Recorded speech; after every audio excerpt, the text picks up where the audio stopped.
दस्य ज्ञानाञ्जनशलाकया चक्षुरुन्मिलितं येन तस्मै श्रीगुरवे नमः। श्रीचैतन्यमनोभीष्टं स्थापितं येन भूतले स्वयं रूपदा मह्यं ददाति सपदान्तिकम्। वन्देऽहं श्रीगुरोः श्रीयुतापद्कमलं श्रीगुरून् वैष्णवांश्च श्रीरूपं सागरजातां सगं रघुनाथां तं सजीवं साद्वैतं सावधूतं परिजनासहितं कृष्णचैतन्यदेवं श्री राधा कृष्ण पादान सागनामृता श्री विशाखामतांश नमो विष्णुपादाय कृष्णपेशा भूतले श्रीमते भक्तिवेदांत स्वामी नामने नमस्ते सारस्वते देवे गौरवाणी चारणे निर्विशेषवादी पाश्चात्यस्थाने वांछाकल बदरूपैषा कृपा सिंधु पतितानां पावनेभ्यो वैष्णवेभ्यो नमो नमः। नमो महावदन्याय कृष्ण प्रेम प्रदायते कृष्णाय कृष्ण चैतन्य नामने गौरस्य नमः।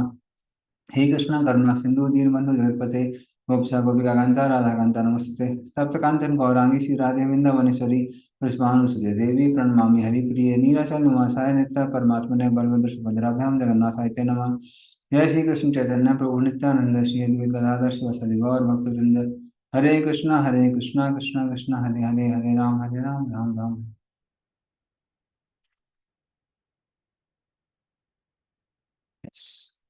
सुमित चैतन्य प्रभु आप शेयर कर सकते हैं।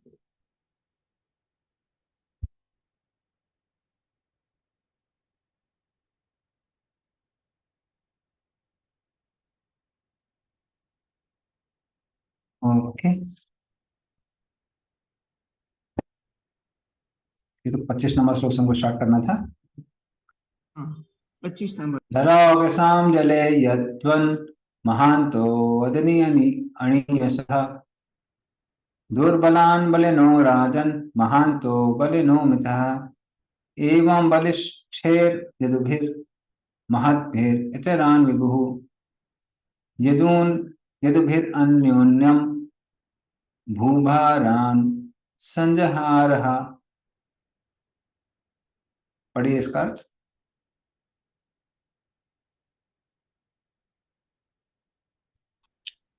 हरे कृष्ण प्रभु जी।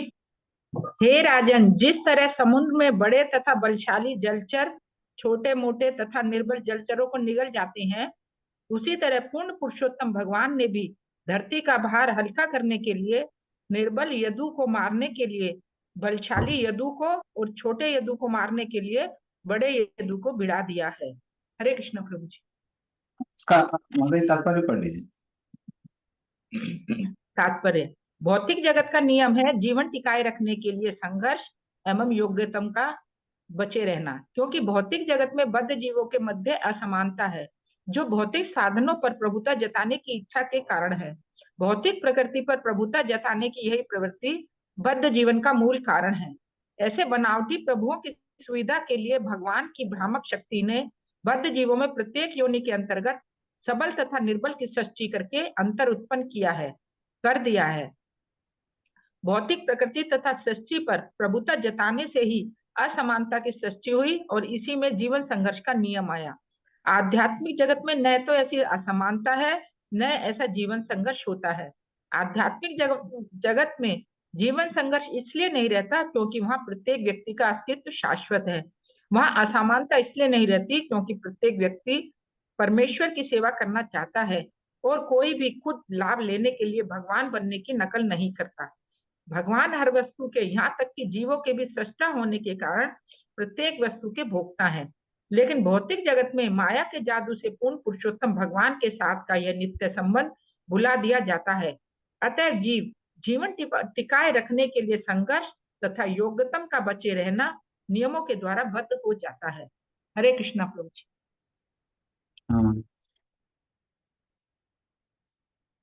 तो यहाँ पर एक उदाहरण दिया गया है। कभी कभी क्या होता है कि जो बड़ी मछली होती है वो छोटी मछली को खा जाती है, या फिर समान शक्ति वाली मछली को भी खा जाती है। उसी तरह से संसार में एक बड़ा बिजनेसमैन छोटे बिजनेसमैन को खा जाता है। एक बड़ा बड़ा राजा छोटे राजा को खा जाता है। इसी तरह से संघर्ष चल रहा है, नित्य संघर्ष चल रहा है। लेकिन संघर्ष मात्र मेंटेनेंस का नहीं चलता है। संघर्ष दूसरा किसका चलता है? प्रभुत्व जगाने का। मतलब मैं यहाँ कंट्रोलर हूं। और उसकी वजह से पूरी दुनिया बिजी चल रही है, पूरी दुनिया बिजी चल रही है। तो जहां तक मेंटेनेंस की बात आती है तो प्रभुपाद बोलते हैं कि मेंटेनेंस बहुत डिफिकल्ट नहीं है इस संसार में। हम्म। तो प्रभुपाद कहते थे कि किसी के पास अगर जमीन है, गाय है, और थोड़ी एक छोटा सा घर है, तो अपने आप को मेंटेन कर सकता है। लेकिन पूरे संसार में इतना स्ट्रगल क्यों चल रहा है? स्ट्रगल चल रहा है प्रवृत्ति जताने का, जो कि प्रभुपाद जी यहाँ बता रहे हैं। और इसी वजह से संसार में लोग बार बार जन्म लेते रहते हैं। और फिर यहाँ पर जो यदुकुल है, यदुकुल के लोगों को पृथ्वी पर भार बताया गया है। तो उसमें विश्वनाथ चक्रवर्ती ठाकुर कहते हैं कि ये भगवान ने किसको दिखाया? अर्जुन और अन्य लोगों को दिखाने के लिए ऐसा बोला कि ये भार है। किंतु यदुकुल के लोग पृथ्वी पर भार नहीं थे। हाँ। और यदि वो भार थे भी तो कैसे भार थे? जैसे अगर कोई स्त्री है, उसके ऊपर, उसके पास में भारी भारी गहने हैं। आजकल आप पुराने जमाने में देखेंगे तो लोग सोने के भी भारी भारी गहने पहना करते थे। तो मेरी दादी के पैर में भी लगभग 300-400 ग्राम का वो था, सोने का कड़ा, बहुत बड़ा भारी था। तो स्त्री के शरीर में अगर बहुत भारी भारी गहने भी हैं तो वो उसको भार नहीं लगते हैं, क्योंकि वो उसकी सुंदरता को बढ़ाते हैं। उसी तरीके से धरती माता को ये यदुकुल के इतने सारे जो लोग हैं वो भार की तरह नहीं दिख रहे थे, क्योंकि वो सबके सब कौन है? वो कृष्ण के नित्य पार्षद है। कृष्ण के नित्य पार्षद है। कृष्ण के नित्य पार्षद होने के कारण ये धरती माता के लिए भार जैसे नहीं थे। तो कोई बोल सकता है कि ठीक है, जो कृष्ण के नित्य पार्षद हैं वो भार नहीं थे, लेकिन जो देवताओं के अंश हैं वो तो भार थे। तो विश्वनाथ चक्रवर्ती ठाकुर कहते हैं नहीं नहीं नहीं, वो भी भार नहीं थे, क्योंकि देवता लोग भी प्राय सत्वगुण में होते हैं, रजोगुण तमोगुण में नहीं होते हैं। देर इन मोड ऑफ गुडनेस। तो जो लोग रजोगुण और तमोगुण में होते हैं वो संसार में उपद्रव करते हैं। हाँ। ऐसे लोग अगर आप देखेंगे, वो दूसरे लोगों को दुश्मन की तरह देखते हैं, लेकिन अगर दुश्मन नहीं दिखते तो आपस में भी लड़ाई करने लगते हैं, आपस में झगड़ा करने लगते हैं। तो जिन लोगों की झगड़ा करने की प्रवृत्ति है वो या तो दूसरे झगड़ा करेंगे, कोई नहीं मिलेगा तो आपस में झगड़ा करेंगे। तो ऐसे लोग कभी शांति से नहीं रह सकते। लेकिन यदुकुल के लोग, खासकर जो देवता लोग हैं, वो तो सत्वगुण में होते हैं। उस हिसाब से सत्वगुण में उस हिसाब से देवता के अंश भी भार नहीं होने चाहिए। तो मात्र इनको भार क्यों बोला गया है? ताकि जो लोग बाहरी दृष्टि से देख रहे हैं उनको ऐसा लगे कि वो भार है। वैसे कृष्ण के मन में क्या चल रहा था, ये भी अ, अन्य श्लोकों में विश्वनाथ चक्रवर्ती ठाकुर बताते हैं। कृष्ण सोच रहे थे कि ये जो यदुकुल के लोग हैं, इन लोगों की लीलाएं समाप्त हो गई, मेरी भी लीलाएं समाप्त हो गई, मुझे वापस जाना है। लेकिन वापस लेके कौन जाएगा? क्योंकि यमराज में भी वो शक्ति नहीं है कि इन लोगों को मृत्यु दे सके। यमराज भयभीत हैं। हाँ, बल्कि देवराज इंद्र तक भयभीत थे यदुकुल के लोगों से। वो यदुकुल के लोग जो सुधर्मा स्वभाव चुरा के लाए हैं, उठा के लाए हैं वहां से, चुरा के नहीं बोलना चाहिए, उठा के लाए हैं सामने सामने, देवताओं की, उनसे भलाई यमराज भी कैसे जी सकते हैं? तो यमराज उनको मृत्यु दे नहीं सकते हैं। लेकिन उन्होंने बोला कि अगर मैं पहले चला जाऊंगा तो मेरी विरह में ये यदुकुल के लोग पागल हो जाएंगे। और अगर ये पागल हो जाएंगे तो पूरी पृथ्वी का विनाश कर सकते हैं, बल्कि पूरी सृष्टि का विनाश कर सकते हैं। इसलिए मुझे भगवत धाम जाने के पहले पहले इन सबको डिस्पैच करना पड़ेगा। और इसीलिए कृष्ण ने क्या है, ये सारी की सारी लीला रखी, जिसको हम लोग मौसम लीला कहते हैं। नेक्स्ट श्लोक है।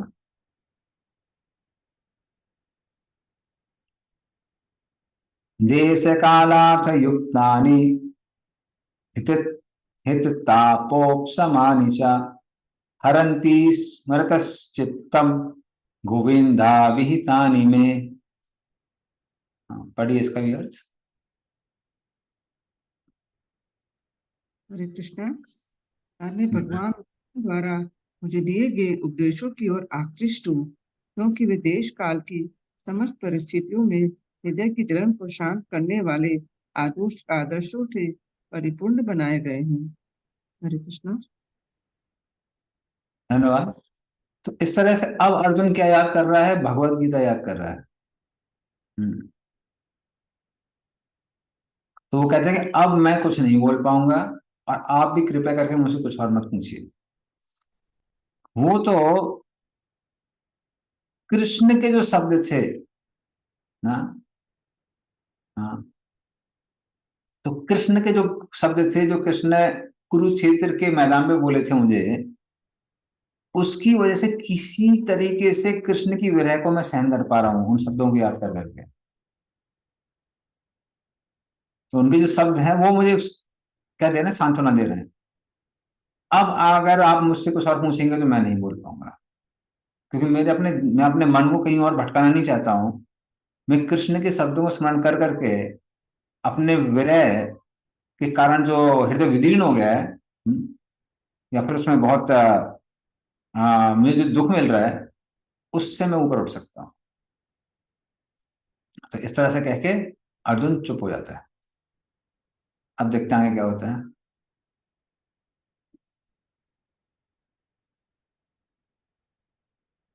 सूचुवाच एवं चिन्तयतो जिष्णोः कृष्णपादासरोरुहम् सौहार्देनातिगाढेन शान्तासीत विमला मतिः। पढ़िए इसका अर्थ। सूत गोस्वामी ने कहा, इस प्रकार भगवान के उपदेश जो अत्यधिक घनिष्ठ मित्रता में प्रदान किए गए थे, उसके विषय में सोचने में तथा उनके चरण कमलों का चिंतन करने में तल्लीन अर्जुन का मन शांत और समस्त भौतिक कल्मश से रहित हो गया। हरे इसका कृष्णा। तात्पर्य पढ़िए माता जी। तात्पर्य, चूंकि भगवान परम पूर्ण है, अतएव उनका गहन ध्यान योगिक समाधि के समान ही है। भगवान अपने नाम रूप गुण लीलाओं पार्षदों तथा विशिष्ट कर्मों से अभिन्न है। अर्जुन भगवान कृष्ण द्वारा कुरुक्षेत्र के युद्ध स्थल में उसे दिए गए उपदेशों का चिंतन करने लगा। उन्हीं उपदेशों से अर्जुन के मन का भौतिक कल्मश नष्ट होने लगा। भगवान सूर्य के समान है। सूर्योदय का अर्थ है अंधकार या अज्ञान का तत्काल दूर होना, और भक्त के मन में भगवान के प्राकट्य से तुरंत ही कष्टप्रद भौतिक प्रभाव दूर हो जाते हैं। अतः संसार के समस्त कल्मश से सुरक्षा के लिए भगवान चैतन्य ने भगवान के नाम का निरंतर कीर्तन करने के लिए संस्तुति की है। निसंदेह भक्त के लिए भगवान का वियोग कष्टप्रद होता है, लेकिन इसका संबंध भगवान से है, अतः इसका विशेष दिव्य प्रभाव पड़ता है जो हृदय को शांत बनाता है। वियोग की अनुभूति दिव्य आनंद का स्रोत भी बनती है, और इसकी तुलना कभी भी कलुषित भौतिक वियोग से नहीं की जा सकती। हरे कृष्ण। हरे कृष्ण। बहुत बहुत धन्यवाद। तो इस तरह से अर्जुन का मन था वो कृष्ण की विरह से व्याकुल था, और भगवान के उपदेश को याद कर करके अर्जुन क्या हो रहा था? शांत, अपने आप को शांत कर रहा था। हाँ, तो जैसे सूर्य जहां आता है वहां अंधकार नहीं होता है, जहां कृष्ण तहां नहीं माया अधिकार। कृष्णा सूर्य सम माया अंधकार। तो कृष्ण सूर्य के समान है और माया अंधकार के समान है। तो जहां जहां कृष्ण है वहां पर अंधकार नहीं रह जाता है। तो वो जो सूर्य का प्रकाश है उसकी तुलना किससे की गई है? उसकी तुलना की गई है गीता और भागवतम के ज्ञान से। तो भगवत गीता और भागवतम के ज्ञान से व्यक्ति किसी भी दुख से ऊपर आ सकता है, क्योंकि सारे दुखों का मुख्य कारण क्या है? मन है। मना परम कारणम आमनंति संसार चक्रम प्रवर्तित ना हम जनों में सुख दुख हेतु ना देवतात्मा ग्रह कर्म काला। तो ना हम जनों में सुख दुख हेतु, जो हमारे आसपास के लोग हैं, हमारे बॉस हैं, या फिर हमारे साथ के फैमिली मेंबर्स हैं, या फिर जो पड़ोसी हैं, जो भी हैं, जो दुश्मन लोग हैं, वो हमारे सुख दुख के कारण नहीं है। ना देवता, राहु केतु खराब चल रहा है वो भी कारण नहीं है।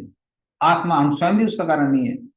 हाँ, ग्रह कर्म काला, ग्रह खराब चल रहे हैं या फिर कर्म खराब किए हैं, ये सारा कारण नहीं, मेन कारण क्या है? मन। तो अपनी धारणाओं के कारण लोग दुखी होते हैं, और कोई कारण नहीं होता है। और जैसे ही हम लोग शारीरिक चेतना से ऊपर आ जाते हैं तो सारे दुख समाप्त हो जाते हैं। बल्कि परमानेंट साक्षात्कार छोड़ दीजिए, उस समय के लिए भी, उस समय के लिए भी, उस काल के लिए भी वो काम करता है। हाँ। तो रिसेंट बात है कि कोचिंग के एक टीचर थे, काफी फेमस, तो उनको 50 लाख रुपए महीना मिल रहा था। अगर आप गांव में किसी को बोलिए कि 50 लाख रुपए, सॉरी महीने का नहीं, साल का मिल रहा, sorry yearly 50 lakh per annum मिल रहा था उनको। अभी कोई गांव के आदमी बोले आपको 50 लाख रुपए दे देंगे, बोले हो गई जिंदगी भर की कमाई। उनको साल का 50 लाख मिल रहा था, और ऑलरेडी कई सालों से काम कर रहे हैं, 30-35 साल से। लेकिन जैसे ही कोचिंग इंस्टीट्यूट ने उनको फायर किया, इमीडिएटली सुसाइड कर लिया, इमीडिएटली कम्प्लीट सुसाइड। तो वो बहुत बड़ा अभी बीच में इशू बना था, खासकर जो लोग कोचिंग इंस्टीट्यूट में पढ़ा उनको मालूम है। तो ये सब किसके कारण है? ये धारणाओं के कारण है ना, जो व्यक्ति की धारणा है। तो धारणाओं के कारण क्या होता है? व्यक्ति हमेशा अनसेटिस्फाइड रहता है, उसको हमेशा लगता है कि ये का पर्याप्त नहीं है, वो पर्याप्त नहीं है, ये ठीक नहीं है, वो ठीक नहीं है, हमें कुछ और चाहिए, और चाहिए, और चाहिए, और चाहिए। और अगर व्यक्ति अपने ही प्लान्स को, जो उसने 20 साल पहले या फिर इवन 5 साल पहले भी बनाए थे, वो वापस देखेगा और बोलेगा हाँ प्लान तो काफी चेंज हो गए, प्लान काफी चेंज हो गए। इवन कितना कमाना है, किस समय रिटायरमेंट लेना है, उसकी भी डेफिनेशन लोगों की चेंज हो जाती है। तो हमारे साथ में कुछ डिवोटीज थे जो पहले उन्होंने प्लान बनाया था, प्रभु जी पहले बोला 3 करोड़ हो जाएगा तो काफी है प्रभु, बस फिर रिटायरमेंट ले लेंगे। 3 से 5 करोड़। अभी वही डिवोटीज को साल का 1 करोड़ मिलने लगा है। हम्म। अब वो साल का 1 करोड़ मिल रहा है, तो उसमें वो क्या बोल रहे हैं कि नहीं प्रभु अभी कम से कम 10 करोड़ होना चाहिए। तो फिर रिटायरमेंट करेंगे। तो हमने कहा वो कभी एंड नहीं होता है। तो दीज थिंग्स डोंट एंड, वो एंड नहीं होता है। ये सारी चीजों इस पे डिपेंड करती है धारणा पे, कितना कम है, कितना ज्यादा है, कितना कंफर्ट है, कितना वो है। और ये वो लोग हैं जो जिसमें से एक ड्यूटी में पता है उनके पास में एक टाइम खाने का भोजन नहीं था। They used to cook once a day. उसमें से एक भक्त है, तो उनके घरों में, घर में ये हालत थी कि दिन में एक बार खाने को मिलता था, दूसरी बार खाना मारने का पैसा नहीं था उनके पास में। और आज वो आदमी, सेम आदमी 1 करोड़ कमा रहा है, तो उसको क्या लग रहा है कि तो कम है। तभी वो फिर और तैयारी करेंगे और पैसा मिलेगा।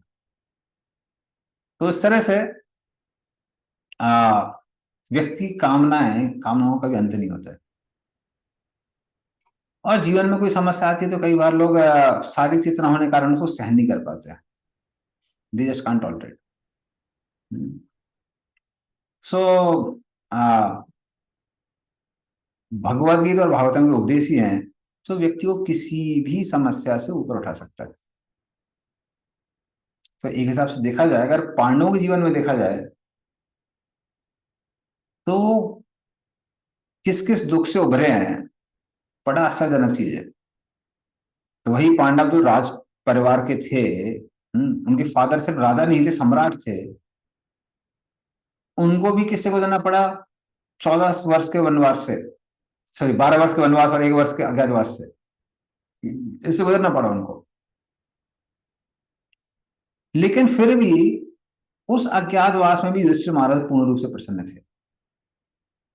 हाँ, बाकी पांडवों का भी गुस्सा आता था कि हमारे साथ अन्याय हुआ है, लेकिन युधिष्ठिर महाराज पूर्ण रूप से प्रसन्न थे। तो मुख्य चीज क्या है?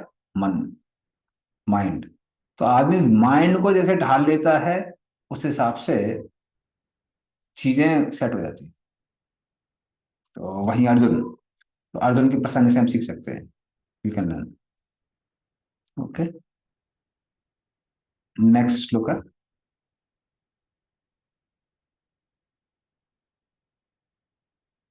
वासुदेवांग्रि अनुध्यान परिभ्रमितरम हसा भक्ता निर्मथिता शेष कसाय जिष्णु अर्जुन।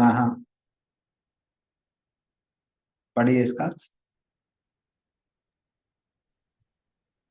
हरे कृष्णा। अर्जुन द्वारा भगवान श्री कृष्ण के चरण कमलों का निरंतर स्मरण किए जाने से उसकी भक्ति तेजी से बढ़ गई, जिसके फलस्वरूप उसके विचारों का सारा मैल दूर हो गया। हरे कृष्ण। तो इन श्लोकों में भी वो सेम चीज, सेम मैसेज आ रहा है। वो क्या है कि कृष्ण के उपदेशों पर हम जितना ज्यादा ध्यान करेंगे उतना ज्यादा क्या होता है, व्यक्ति प्रसन्न हो सकता है, समस्याओं से ऊपर उठ सकता है। हम्म। तो यहाँ पे जो शब्द प्रयोग किया गया है वो है अमला। हम्म। वासुदेवांगनो ध्यान परिरंभित रमसा भक्ता निमित से कासाया जिष्णु अर्जुन। तो इस तरह से जो मल मल का मतलब होता है काम। लेकिन जहां तक अर्जुन की बात आती है, अर्जुन कृष्ण का नित्य पार्षद है, बल्कि वो नर का भी अंश है। जब भगवान नारायण के रूप में आता है वो नर के रूप में आता है। हाँ। तो ठीक है, ये किसके बारे में बोला जा सकता है? ये इंद्र का जो अंश है, जो कि अर्जुन के शरीर में था, उसके बारे में बोला जा सकता है। हाँ। तो उसके बारे में भी नहीं बोल सकते, क्योंकि इंद्र का जो अंश है वो भी कैसा है, सत्वगुण में। और जनरली काम क्रोध ये सब किस में आते हैं? ये रजोगुण में और तमोगुण में आते हैं। हम्म।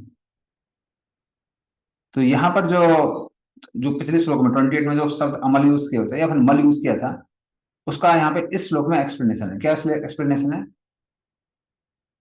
कि अर्जुन का जो बुद्धि थी धिष्णया, वो पूर्ण रूप से मुक्त हो गई थी।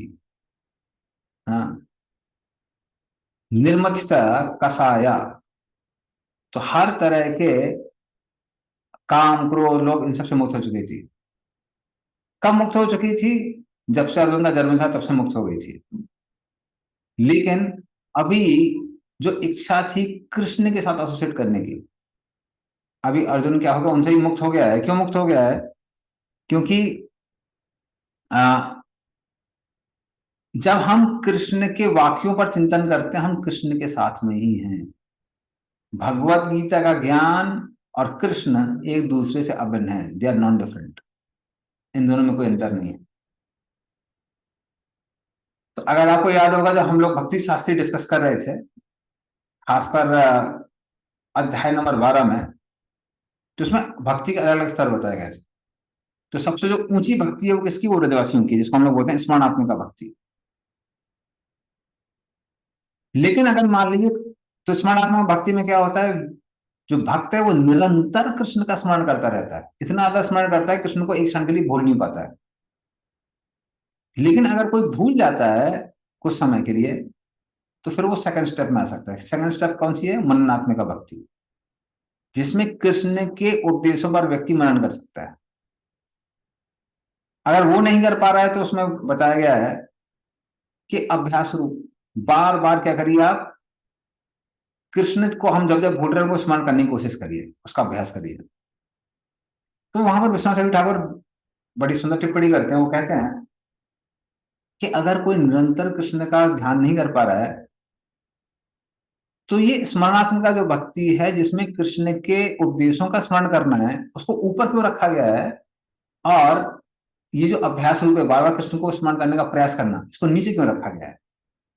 वो ऐसा रखा गया इसीलिए क्योंकि कृष्ण के उपदेशों पर को याद करना आसान है, रिलेटिवली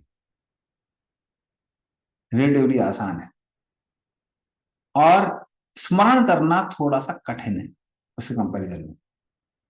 तो बुद्धि को शुद्ध करना, बुद्धि को भगवान की सेवा में लगाना, मन को सेवा में लगाने से ज्यादा आसान है।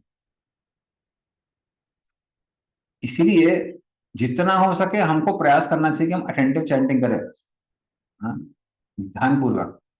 लेकिन अगर पूरा प्रयास के बाद में वो नहीं हो पा रहा है तो क्या करना चाहिए? गीता और भागवतम के उपदेश सुनना चाहिए। गीता और भागवतम का उपदेश सुनने से बुद्धि शुद्ध होगी। बुद्धि शुद्ध होगी तो वो मन को नियंत्रित करेगी, और कृष्ण का स्मरण होगा वो धीमे धीमे करके क्या होगा, बढ़ जाएगा। तो जब ध्यानपूर्वक करना वो गोल है, अगर आप साधना के गोल के हिसाब से बोलेंगे तो। क्योंकि चैतन्य महाप्रभु ने जो युग धर्म दिया वो क्या दिया है? तार मध्य सर्वश्रेष्ठ नाम संकीर्तन, निरपराध नाम ले ले पाए प्रेम धन। सारे अंगों में सब सर्वश्रेष्ठ है नाम संकीर्तन। लेकिन अगर उस पर हम लोग हमेशा ध्यान नहीं कर पा रहे हैं तो क्या करना चाहिए? तो गीता और भागवतम का उपदेशों का पे ध्यान करके बुद्धि को शुद्ध करेंगे और फिर हम लोग कृष्ण का स्मरण को और बढ़ा सकते हैं। नेक्स्ट श्लोक है सुमित चेतन को। प्रभु जी एक सवाल था। हाँ बोलिए। प्रभु जी कभी कभी डिवोटीज बोलते हैं कि जब जब करते हैं बहुत ध्यान से तो अशांत हो जाते हैं और बहुत डिस्टर्ब्ड फील करते हैं, एजिटेटेड फील करते हैं, तो उसका क्या कारण या उपाय है? ये नए डिवोटीज हैं या पुराने डिवोटीज हैं? नए, सॉरी, नए, एकदम नए। हाँ एक्चुअली ठीक है, मैं सुनाई पड़ गया। ये समस्या जनरली पुराने डिवोटीज के साथ नहीं है, नए डिवोटीज के साथ होती है। और उसका मुख्य कारण क्या है? मुख्य कारण यह है कि आज तक आपने मन को नियंत्रित करने का प्रयास नहीं किया था। कब से नहीं किया था? अनेक जन्मों से नहीं किया था। अब जब आप मन को नियंत्रित करने का प्रयास करते हैं तब समझ में आता है कि हाँ मन का वेग हमको परेशान कर रहा है। जैसे मान लीजिए कोई नदी में बह के जा रहा है, बहती हुई जा रही है, उसको रियलाइज नहीं हो रहा है कि वो बह के जा रहा है। लेकिन जब वो करंट के अगेंस्ट काम करने की कोशिश करता है तो फीलिंग आती है, अरे भाई दूसरे साइड का वेग बहुत तेज है। एक ये उदाहरण है। दूसरा उदाहरण किसका आता है? मान लीजिए कोई घर है जिसको आपने पिछले 1 साल से साफ नहीं किया है, तो धूल क्या हो जाती है? जम जाती है एकदम, यहाँ वहां सब जगह जम जाती है। लेकिन जब हम झाड़ू लगाना प्रारंभ करते हैं तब धूल दिखाई देती, तब समझ में आता है अरे बाप रे इतना गंदा था, हमने सोचा कि इतना गंदा नहीं है। तो उसी तरह से जब भक्त लोग मन को नियंत्रित करने की कोशिश करते हैं तब वो अलग अलग क्या है, थॉट्स जो है वो दिखाई पड़ती है। तब उनको लगता है अरे जब करना कितना मुश्किल है, जब करने से हम और एजिटेट हो रहे हैं। आप हमेशा से ही एजिटेटेड थे, ठीक है, आपका माइंड हमेशा एजिटेटेड था, लेकिन आपने कभी उसको रियलाइज नहीं किया। अब जब आप मन को नियंत्रित करने का प्रयास कर रहे हैं तो आप रियलाइज कर रहे हैं कि माइंड कैसा हो रहा है, एजिटेट हो रहा है। तो वो हो सकता है। लेकिन जिसने ऑलरेडी 8 साल 10 साल जब कर लिया उसको समझ में आता है कि इतना मुश्किल नहीं है, जब करने से मन और शांत होता है। ठीक है। ठीक है, हरे हाँ, thank you, प्रभु जी। हरे कृष्ण।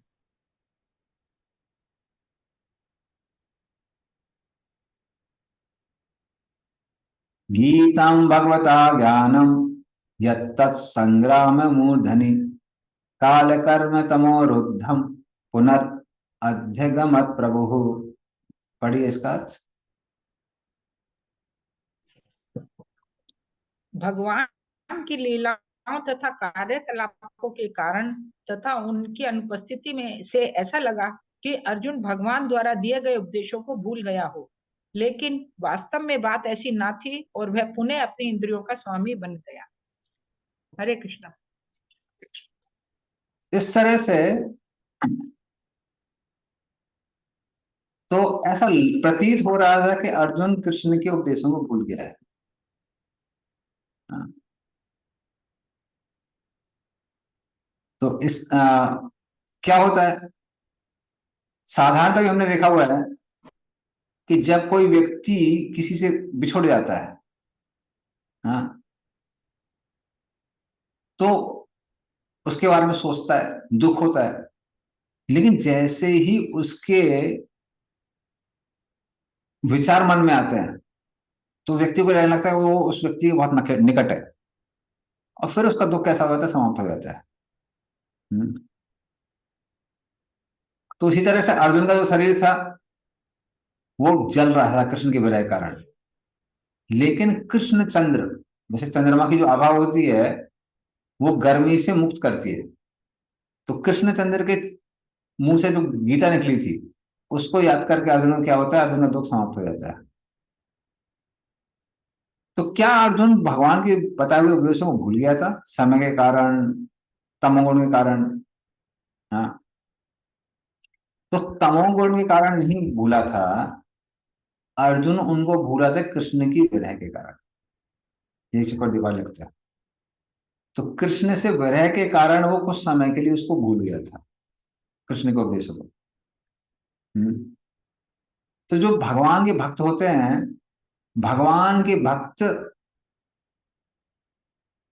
उनको कभी कभी नम्रता के कारण या फिर अन्य कुछ सेवाओं के कारण ऐसा लग सकता है, ऐसा लग सकता है हमको कि वो भक्त उनको उपदेशों को, भगवान के उपदेशों को भूल गए, पर कभी भूलते नहीं है।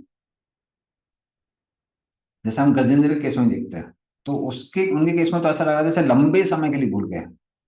पूर्व जन्म में जब वो इंद्रदुम्न महाराज थे तो लगभग कृष्ण प्रेम उनको प्राप्त हो गया था, लेकिन अगस्त्य ऋषि के श्राप के कारण उनको गजेंद्र का शरीर या फिर एक हाथी का शरीर लेना पड़ता है। लेकिन जैसे ही मगर उनको पकड़ता है, सारे के सारे पुरानी चीजें याद आ जाती है। माद्रिक प्रपन्न पशुपाश विमोक्षणाय मुक्ताय भूरि करुणाय नमोलाय। तो सारे के सारे तरह श्लोक बोलना चालू कर देते हैं, गजेंद्र स्तुति। तो इसलिए जो भी हम लोग ग्रहण कर रहे हैं भक्ति में, भले नाम जप हो या फिर गीता भागवत में जो हम अध्ययन कर रहे हैं, श्लोक जब हम याद कर रहे हैं, तो बाहरी रूप से भले हमको कई बार वो चीजें याद ना है या श्लोक पूरा याद ना है, पर वो उपदेश परमानेंट रहता है। तो भक्ति में जो भी प्रयास किया गया है वो परमानेंट रहता है, वो हम लोग भूलते नहीं है। So this is eternal asset. इसलिए जितना हो सके इन सब चीजों को संग्रहित करना चाहिए, क्योंकि मान लीजिए कि जीवन में अगर हमको परफेक्शन नहीं भी मिला तो अगले जन्म में हमारे साथ जाएंगे। और जब भी जीवन की समस्याएं आती हैं, सारी की सारी चीजें क्या करती हैं, ये मदद करती हैं। ये शायद भक्त लोगों ने भी थोड़ा सा अनुभव किया होगा कि कई बार वो जीवन में समस्या आती है, एकदम से मन में वो आने लगते हैं, श्लोक आने लगते हैं। तो ये जो आध्यात्मिक विद्या है, ये भी कृष्ण से अभिन्न है। जितना हम उसको ग्रहण करेंगे तो ये हमेशा हमारे साथ रहने वाली है। तो अर्जुन के साथ भी ऐसे ही हो रहा था। ओके, नेक्स्ट श्लोक है।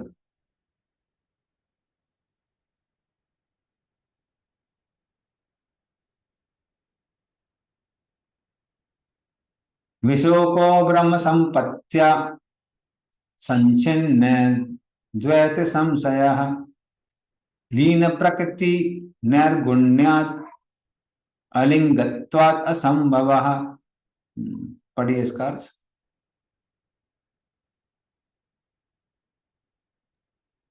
हरे कृष्णा। आध्यात्मिक संपत्ति से युक्त होने के कारण उसके विद्यार्थ के संशय पूर्ण रूप से छिन्न हो गए। इस तरह वह भौतिक प्रकृति के तीनों गुणों से मुक्त होकर आध्यात्म में स्थित हो गया। अतः जन्म तथा मृत्यु के पास में उसके फंसने की कोई आशंका नहीं थी, क्योंकि वह भौतिक रूप से मुक्त हो चुका था। हरे कृष्ण। धन्यवाद। तो भगवान क्या बोलते, मन मना बहु मद भक्तो मद्यादि माम नमस्कुरु मामे सत्यम ते प्रतिजाने प्रियोसी में। हाँ, तो अर्जुन कृष्ण को कहते हैं, पहले बोला था उन्होंने भगवत गीता में, मन मना, मुझ में अपने मन को अर्पित करो, मतलब मेरे बारे में सोचो। भाव मत भक्तो, मेरी भक्ति करो, मेरी सेवा करो। मम याजी, मेरा पुजारी बन जाओ, डिटी वर्शिप करो। मम नमस्कुरु, मुझे नमस्कार करो। तो माम ही वैसे सत्यम थे। हाँ, तो तुम मेरे पास में आओगे, माम ही वैसे सी। तो अर्जुन कहता है, लेकिन जो मथुरा के लोग हैं वो बात बात में झूठ बोलते रहते हैं।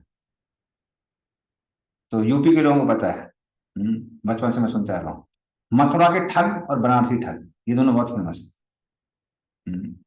तो वो लोग बात बात में, वो लोग मथुरा के लोग झूठ बोलते रहते हैं। तो फिर कृष्ण बोलते हैं, सत्यम, मैं सत्य बोल रहा हूं। प्रूफ क्या है, प्रियो असी, तुम मुझे बहुत प्रिय हो।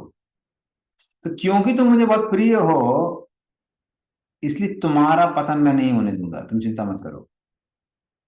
इसमें कोई डाउट ही नहीं, कोई संशय नहीं है कि तुम मेरे पास नहीं आओगे। उचित समय पे तुम मेरे पास आ जाओगे। हाँ,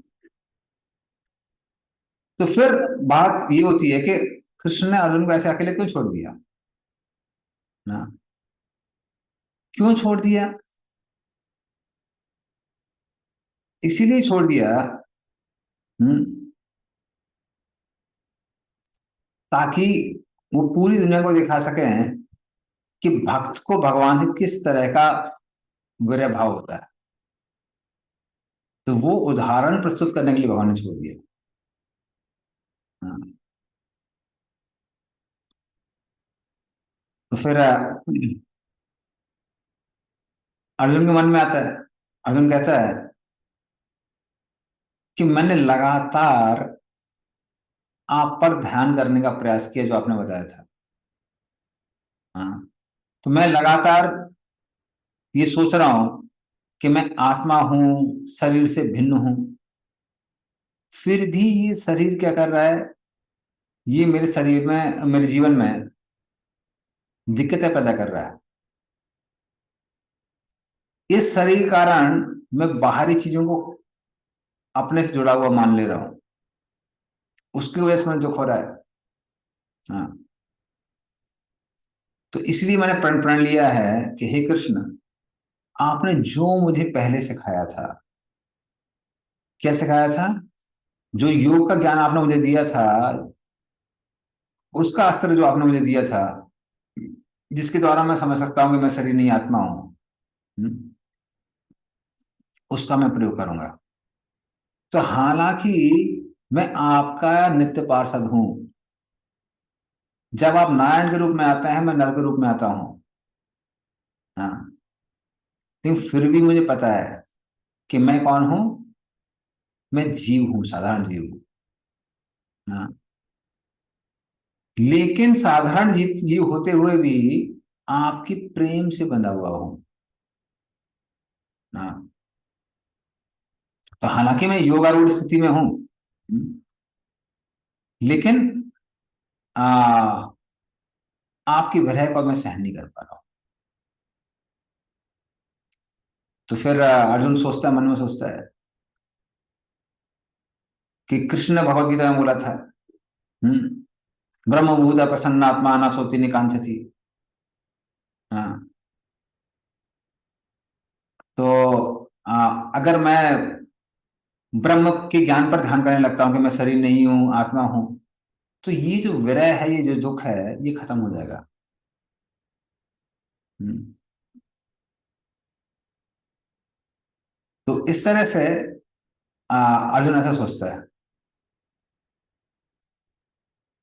लेकिन जो दुख का कारण है, वो दुख का कारण ये नहीं है, ये कारण नहीं है कि हम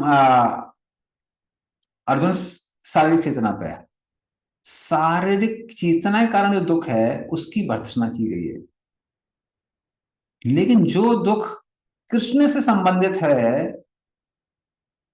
उसकी भर्त्सना नहीं की गई है। हाँ। तो हालांकि यहां पर ऐसे दिखाया गया है कि जैसे मान लीजिए अर्जुन को उस कारण दुख हो रहा है, पर ये जो दुख है ये तो कैसा, ये आध्यात्मिक दुख है। हाँ। तो जिसने, जो कृष्ण भावना भावित है, वो इस संसार सागर में तो फंसने वाला है नहीं, वो तो 100% गारंटेड है ना। अति विलंघ्यात। हाँ। क्योंकि उसका जो सूक्ष्म शरीर है वो कैसा हो गया, खत्म हो गया है, और वो उसको लांग गया है। ऐसा व्यक्ति तीनों गुणों को भी लांग गया है। हम्म। तो उसको तो इन सब चीजों का कष्ट है ही नहीं, बल्कि जो आध्यात्मिक कष्ट होता है वो सुख देने वाला है, वो दुख देने वाला नहीं। उसको यहाँ पे क्लियर किया गया है। Because of possessing spiritual assets, the doubts of duality were completely cut off. तो हालांकि यहाँ लग रहा है कि अरे भगवान का महान भक्त होने के बावजूद भी अर्जुन को दुख हो रहा है, पर ऐसे आध्यात्मिक दुख का स्वागत है, ऐसे आध्यात्मिक दुख का स्वागत है। ऐसा जो आध्यात्मिक दुख होता है वो सुख से भी ज्यादा आनंद देने वाला है। हाँ। तो इसलिए ये सारी चीजें जो है ये भगवान के भक्तों पर लागू नहीं होती है। और जो व्यक्ति इन चीजों को नहीं समझता है वो लोग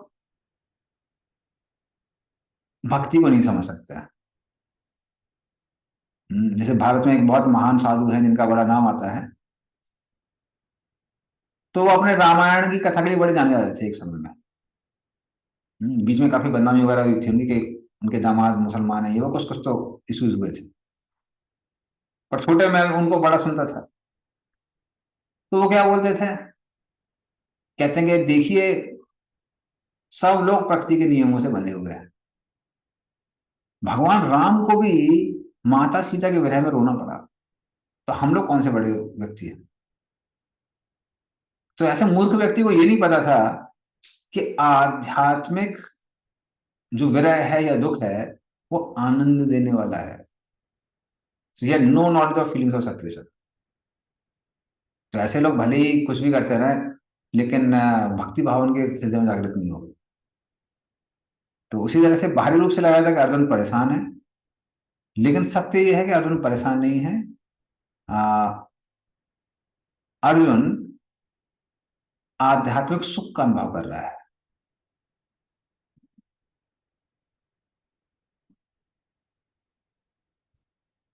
ओके, ठीक है। तो इस तरह से यहाँ पे क्लियर किया गया उसको इस श्लोक में। निसम्य भगवन् मार्गम संस्थाम यदुकुलस्य च स्वापथाय मतिम चक्रे निभृतात्मा युधिष्ठिरः। पढ़िए इसका अर्थ। भगवान कृष्ण के स्वधाम गमन को सुनकर तथा यदुवंश के पृथ्वी के अस्तित्व का अंत समझकर महाराज युधिष्ठिर ने भगवत धाम जाने का निश्चय किया। हरे कृष्णा। इसका तात्पर्य पढ़िए माता जी। तात्पर्य, इस संसार के लोगों की दृष्टि से भगवान के दूर चले जाने की खबर सुनकर महाराज युधिष्ठिर ने भी अपना ध्यान भगवत गीता के उपदेशों की ओर मोड़ा। वे भगवान के प्राकट्य यथा प्रयाण की विधि के विषय में सोचने लगे। इस मृत्य ब्रह्मांड में भगवान के प्रकट होने तथा उनके अंतर्ध्यान होने का उद्देश्य पूर्ण रूप से भगवान की परम इच्छा पर निर्भर करता है। वे किसी उच्चतर शक्ति द्वारा प्रकट या अप्रकट होने के लिए बाध्य नहीं है। जिस प्रकार जीव भौतिक प्रकृति के नियमों द्वारा प्रकट या अप्रकट होने के लिए बाध्य होते हैं, जब भी भगवान चाहते हैं वे कहीं भी और सर्वत्र प्रकट हो सकते हैं। इससे किसी अन्य स्थान पर उनके प्राकट्य तथा तिरोधान पर कोई प्रभाव नहीं पड़ता। वे सूर्य के समान हैं। सूर्य स्वेच्छा से किसी स्थान पर उदय और अस्त होता है, किंतु इससे अन्य स्थानों पर उसकी उपस्थिति पर कोई प्रभाव नहीं पड़ता। सूर्य पश्चिम गोलार्ध में अस्त हुए बिना भारत में प्रातःकाल उदय होता है। सूर्य पूरे सौर मंडल में सर्वत्र उपस्थित रहता है, किंतु ऐसा प्रतीत होता है कि किसी एक स्थान में सूर्य निश्चित समय पर प्रातः उदय होता है और शाम को निश्चित समय पर अस्त होता है। जब सूर्य के लिए समय की सीमा कोई अर्थ नहीं रखती, तो फिर परमेश्वर के विषय में क्या कहा जाए, जो सूर्य के विसृष्टा तथा नियामक है। अतः भगवत गीता में कहा गया है कि जो कोई भगवान के अचिंत्य शक्ति के द्वारा उनके दिव्य प्राकट्य तथा तिरोधान को वास्तव में समझ लेता है, वह जन्म मृत्यु के चक्र से मुक्त हो जाता है। वो चिन्मय आकाश में स्थित हो जाता है, जहां पर वैकुंठ के ग्रह हैं। वहां पर ऐसे मुक्त व्यक्ति जन्म मृत्यु जरा रोग के भय से रहित होकर शाश्वत रूप में रह सकते हैं। आध्यात्मिक आकाश में भगवान तथा उनके दिव्य प्रेममय सेवा में निरंतर लगे रहने वाले सारे लोग सदैव तरुण बने रहते हैं, क्योंकि वहां ना बुढ़ापा है, न रोग और न मृत्यु। क्योंकि वहां मृत्यु नहीं होती, अतः वहां जन्म भी नहीं होता। इसीलिए निष्कर्ष यह निकलता है कि एकमात्र भगवान के प्राकट्य तथा तिरोधान को समझ लेने पर मनुष्य जीवन की सिद्ध अवस्था प्राप्त कर सकता है। अतः महाराज युधिष्ठिर भी भगवत धाम वापस जाने के विषय में सोचने लगे। भगवान पृथ्वी पर या अन्य किसी लोक में अपने पार्षदों के साथ प्रकट होते हैं, जो उनके तथा नित्य निवास करते हैं, और यदुवंश के सारे सदस्य जो भगवान की लीलाओं में सहायक बने रहे, उनके पार्षद ही थे। उसी तरह महाराज युधिष्ठिर, उनके भाई तथा उनकी माता इत्यादि भी उनके नित्य पार्षद ही थे। चूंकि भगवान तथा उनके पार्षदों का प्राकट्य तथा तिरोधान दिव्य होता है, अतः प्राकट्य तथा तिरोधान के बाह्य लक्षणों से किसी को मोहग्रस्त नहीं होना चाहिए। हरे कृष्णा प्रभु जी। हरे कृष्ण। तो 12वें अध्याय में एक प्रश्न पूछा गया था। प्रश्न क्या पूछा गया था? सुद गोस्वामी ने प्रश्न पूछा था कि हे ब्राह्मण, युधिष्ठिर महाराज के पास इतना धन था, उन्होंने इतने बड़े बड़े यज्ञ किए थे, इतने सारे, पूरी पृथ्वी के वो स्वामी थे, बल्कि भूमंडल के स्वामी थे। उनके इतने शक्तिशाली भाई थे, पूरी जम्बूद्वीप पे उनका आधिपत्य था, बल्कि उनका जो ख्याति थी वो इंद्र से बढ़ के थी। किंतु क्योंकि उनका मन मुकुंद, भगवान मुकुंद में लगा हुआ था, क्या इन सब चीजों से उनको प्रसन्नता मिली? उसका उत्तर यहां दिया गया है, नहीं, नहीं मिली। तो ये सारी चीजें वो क्यों कर रहे थे? ये ड्यूटीफुली कर रहे थे, क्योंकि वो राजा है, राजा होने के कारण ये सारे काम कर रहे थे। पर उनकी प्रसन्नता का स्रोत कौन है? कृष्ण, कृष्ण की सेवा। इसीलिए जैसे ही युधिष्ठिर महाराज ने सुना कि कृष्ण भगवत धाम चले गए हैं, सब छोड़ छाड़ के तैयारी कर ली उन्होंने भगवत मार्गम, कि जहां कृष्ण जाएंगे हम उनके साथ में वहां जाएंगे। तो कृष्ण का उदाहरण किसकी तरह दिया गया? सूर्य की तरह दिया गया है। तो सूर्य कभी मरता नहीं, ना ही कभी जन्म लेता है। वो पूर्व दिशा से उदित होता है और पश्चिम दिशा में अस्त हो जाता है। उसी तरह से भगवान के जो भक्त हैं वो भगवान की शक्तियों की तरह हैं। जहां जहां कृष्ण जाते हैं भगवान के भक्त भी उसी तरह उनके पीछे पीछे जाते हैं। जैसे सूर्य के पीछे पीछे सूर्य की रोशनी जाती है, उसी तरह से भगवान के भक्त भी वहां वहां जाते हैं जहां जहां भगवान जाते हैं। तो युधिष्ठिर महाराज ने देखा, रे कृष्ण चले गए, कृष्ण की सेवा समाप्त। अब जिस ग्रह नक्षत्र में जहां पे भी कृष्ण की सेवा मिली हम वहां जाएंगे, हमको इस संसार में नहीं रहना। तो हालांकि ये युधिष्ठिर महाराज के लिए बताया गया है, पर ये सत्य किसके लिए? पांचों भाइयों के लिए, पांचों पांडवों के लिए।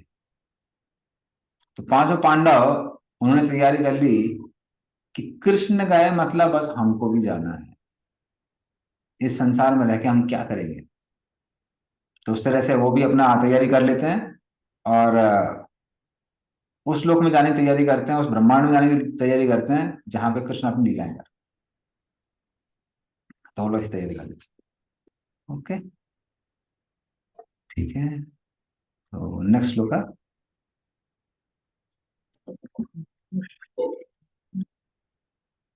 हाँ, माता कुछ पूछ रही है क्या? सुनाने देना। नहीं, ओके। प्रतापे अनुसृत, प्रतापी अनुसृत धनंजयोदितम नासं यदूनां भगवद्गतिं च ताम् एकांत भक्त्या भगवती अधोक्षजे निवेशितात्मो परराम संसते है। पढ़िए इसका अर्थ। हरे कृष्णा। अर्जुन द्वारा यदुवंश के नाश तथा भगवान कृष्ण के अंतर्धान होने की बात सुनकर कुंती ने पूर्ण मनयोग से धीमे भगवान की भक्ति में अपने को लगा दिया और इस तरह संसार के आवागमन से मोक्ष प्राप्त किया। हरे कृष्ण। तो वहां पे पास में ही कौन बैठा था? कुंती महारानी बैठी हुई थी। वो भी अर्जुन से सुन रही थी कि कैसे कैसे यदुकुल वापस अपने धाम जा गए, चला गया, और कृष्ण भी चले गए। हाँ, और उन्होंने वो भी सुन रही थी कि कैसे हाँ, जो भगवान के भक्त हैं, यदुकुल के लोग, तो वो लोग भी कहाँ चले गए? वो भी भगवान की सेवा में किसी और जगह चले गए। तो वो सुनकर कुंती महारानी वो भी कृष्ण भावना भाव हो जाती है, एकदम कृष्ण के बारे में चिंतन करने लगती है। हाँ, तो संस्कृत है। तो वो भी अभी तैयारी कर लेती हैं कि हमको भी जाना है। हम्म। अब वो क्या दिखा रही थी? वैसे पहले भी वो एजेड थी, ऐसा नहीं कि अभी एजेड हुई हैं, पहले एजेड नहीं थी। अब क्या होता है, अब उनकी एज दिखने लगती है कुंती महारानी की, कि भाई अभी हमारा भी समय हो गया है, हम भी बूढ़े हो गए, हमको भी जाना है। तो जब तक कृष्ण थे तब तक वो जवान थी। हालांकि भौतिक दृष्टि से देखा जाए तो काफी एज थी उनकी। अब कृष्ण की हम सोच सकते हैं कि 125 ईयर्स थे संसार में रहे, 125 साल, या कुछ वक्त बोलते हैं 127 साल। तो कुंती महारानी जो उनकी बुआ है, तो उनकी तो ऑलरेडी बहुत एज थी। लेकिन अभी तक वो इस संसार में क्यों थी? क्योंकि कृष्ण थे। अब जब कृष्ण चले जाते हैं तब उनको क्या लगने लगता है कि अभी मेरा बुढ़ापा आ गया, मेरे भी जाने का समय हो गया। तो ये किसके कारण था? कि कृष्ण के प्रति उनका प्रेम था, उस कारण से। चलिए नेक्स्ट, अगला श्लोक।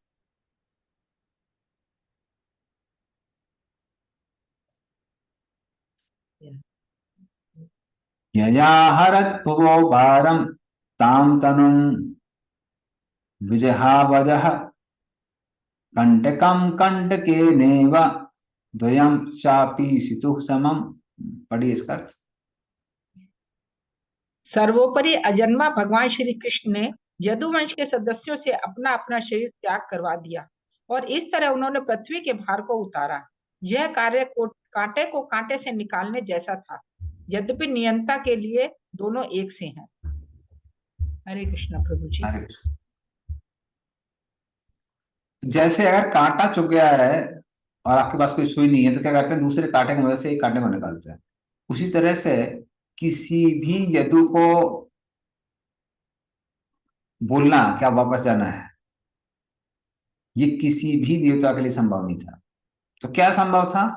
एक यदु अगर दूसरे यदु पर अटैक करता है तो ही फिर क्या कर सकते हैं? वो लोग भगवत धाम जा सकते हैं वापस। तो चक्रवर्ती पाद के अनुसार ये किसको बताया गया है, किसके लिए सुनाया गया है? सौनक आदि ऋषियों के लिए सुनाया गया है।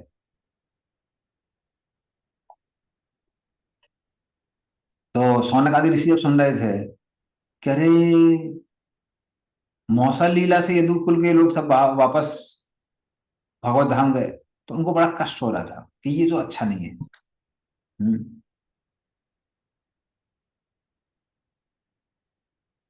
तो उनको स्पेसिफाई करने के लिए यहाँ क्या बताया जा रहा है कि जैसे एक कांटे से दूसरे कांटे को निकाला जाता है, उसी तरीके से यहाँ पे क्या किया गया है? एक यदु की मदद से दूसरे मदद को यदु को वापस भेजा गया। हाँ, तो ये वहां पर क्लियर किया गया है ताकि उनको समझ में आए और वो लॉजिक समझ में आए कि क्यों कृष्ण ने ये सारी मौसल लीला रची है। हाँ, तो वो यहाँ पे क्लियर किया गया। एनीवे बाकी डिटेल्स ऑलरेडी मैं हम लोग डिस्कस कर चुके हैं, तो चक्कर के बाद बताते हैं, तो वो डिस्कस करने की जरूरत नहीं।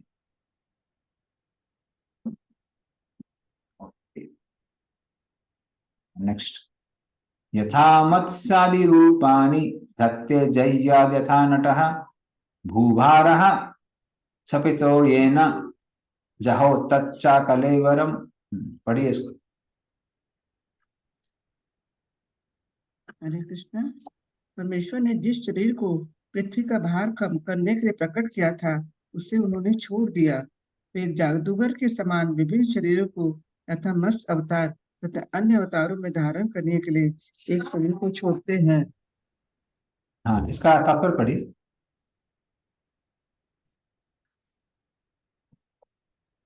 हरे कृष्णा। उन हाँ, पुरुषोत्तम तात्पर्य। भगवान ने न तो निर्विशेष है न निराकार, किंतु उनका शरीर उनसे अभिन्न है। अतः वे शाश्वतता, ज्ञान तथा आनंद के स्वरूप जाने जाते हैं। वेद वैष्णव तंत्र में स्पष्ट उल्लेख है, जो लोग कोई भगवान श्री कृष्ण के स्वरूप को भौतिक शक्ति से बना मानता है, उसे समाज से सभी प्रकार से अलग कर दिया जाना चाहिए। और यदि संयोगवश कोई ऐसे अविश्वासी का मुंह देख ले, उसे वस्त्र समेत नदी में कूदकर अपने को स्वच्छ करना चाहिए। भगवान को अमृत या मृत्यु रहित कहा गया है, क्योंकि उनका कोई भौतिक शरीर नहीं होता। ऐसी परिस्थितियों में भगवान का मरना या शरीर त्याग करना एक जादूगर की जादूगरी जैसा है। जादूगर अपनी कराबाजियों को दिखाता है, उसके शरीर के टुकड़े टुकड़े हो गए हैं, वह जलकर राख हो गया है, या सम्मोहन द्वारा बेहोश हो गया। लेकिन ये सब झूठे प्रदर्शन मात्र होते हैं। वास्तव में जादूगर का शरीर न तो कोई खंड खंड होता है, न जल कर राख होता है, न वह मृत होता है, न जादू प्रदर्शन की किसी भी अवस्था के समय वह बेहोश रहता है।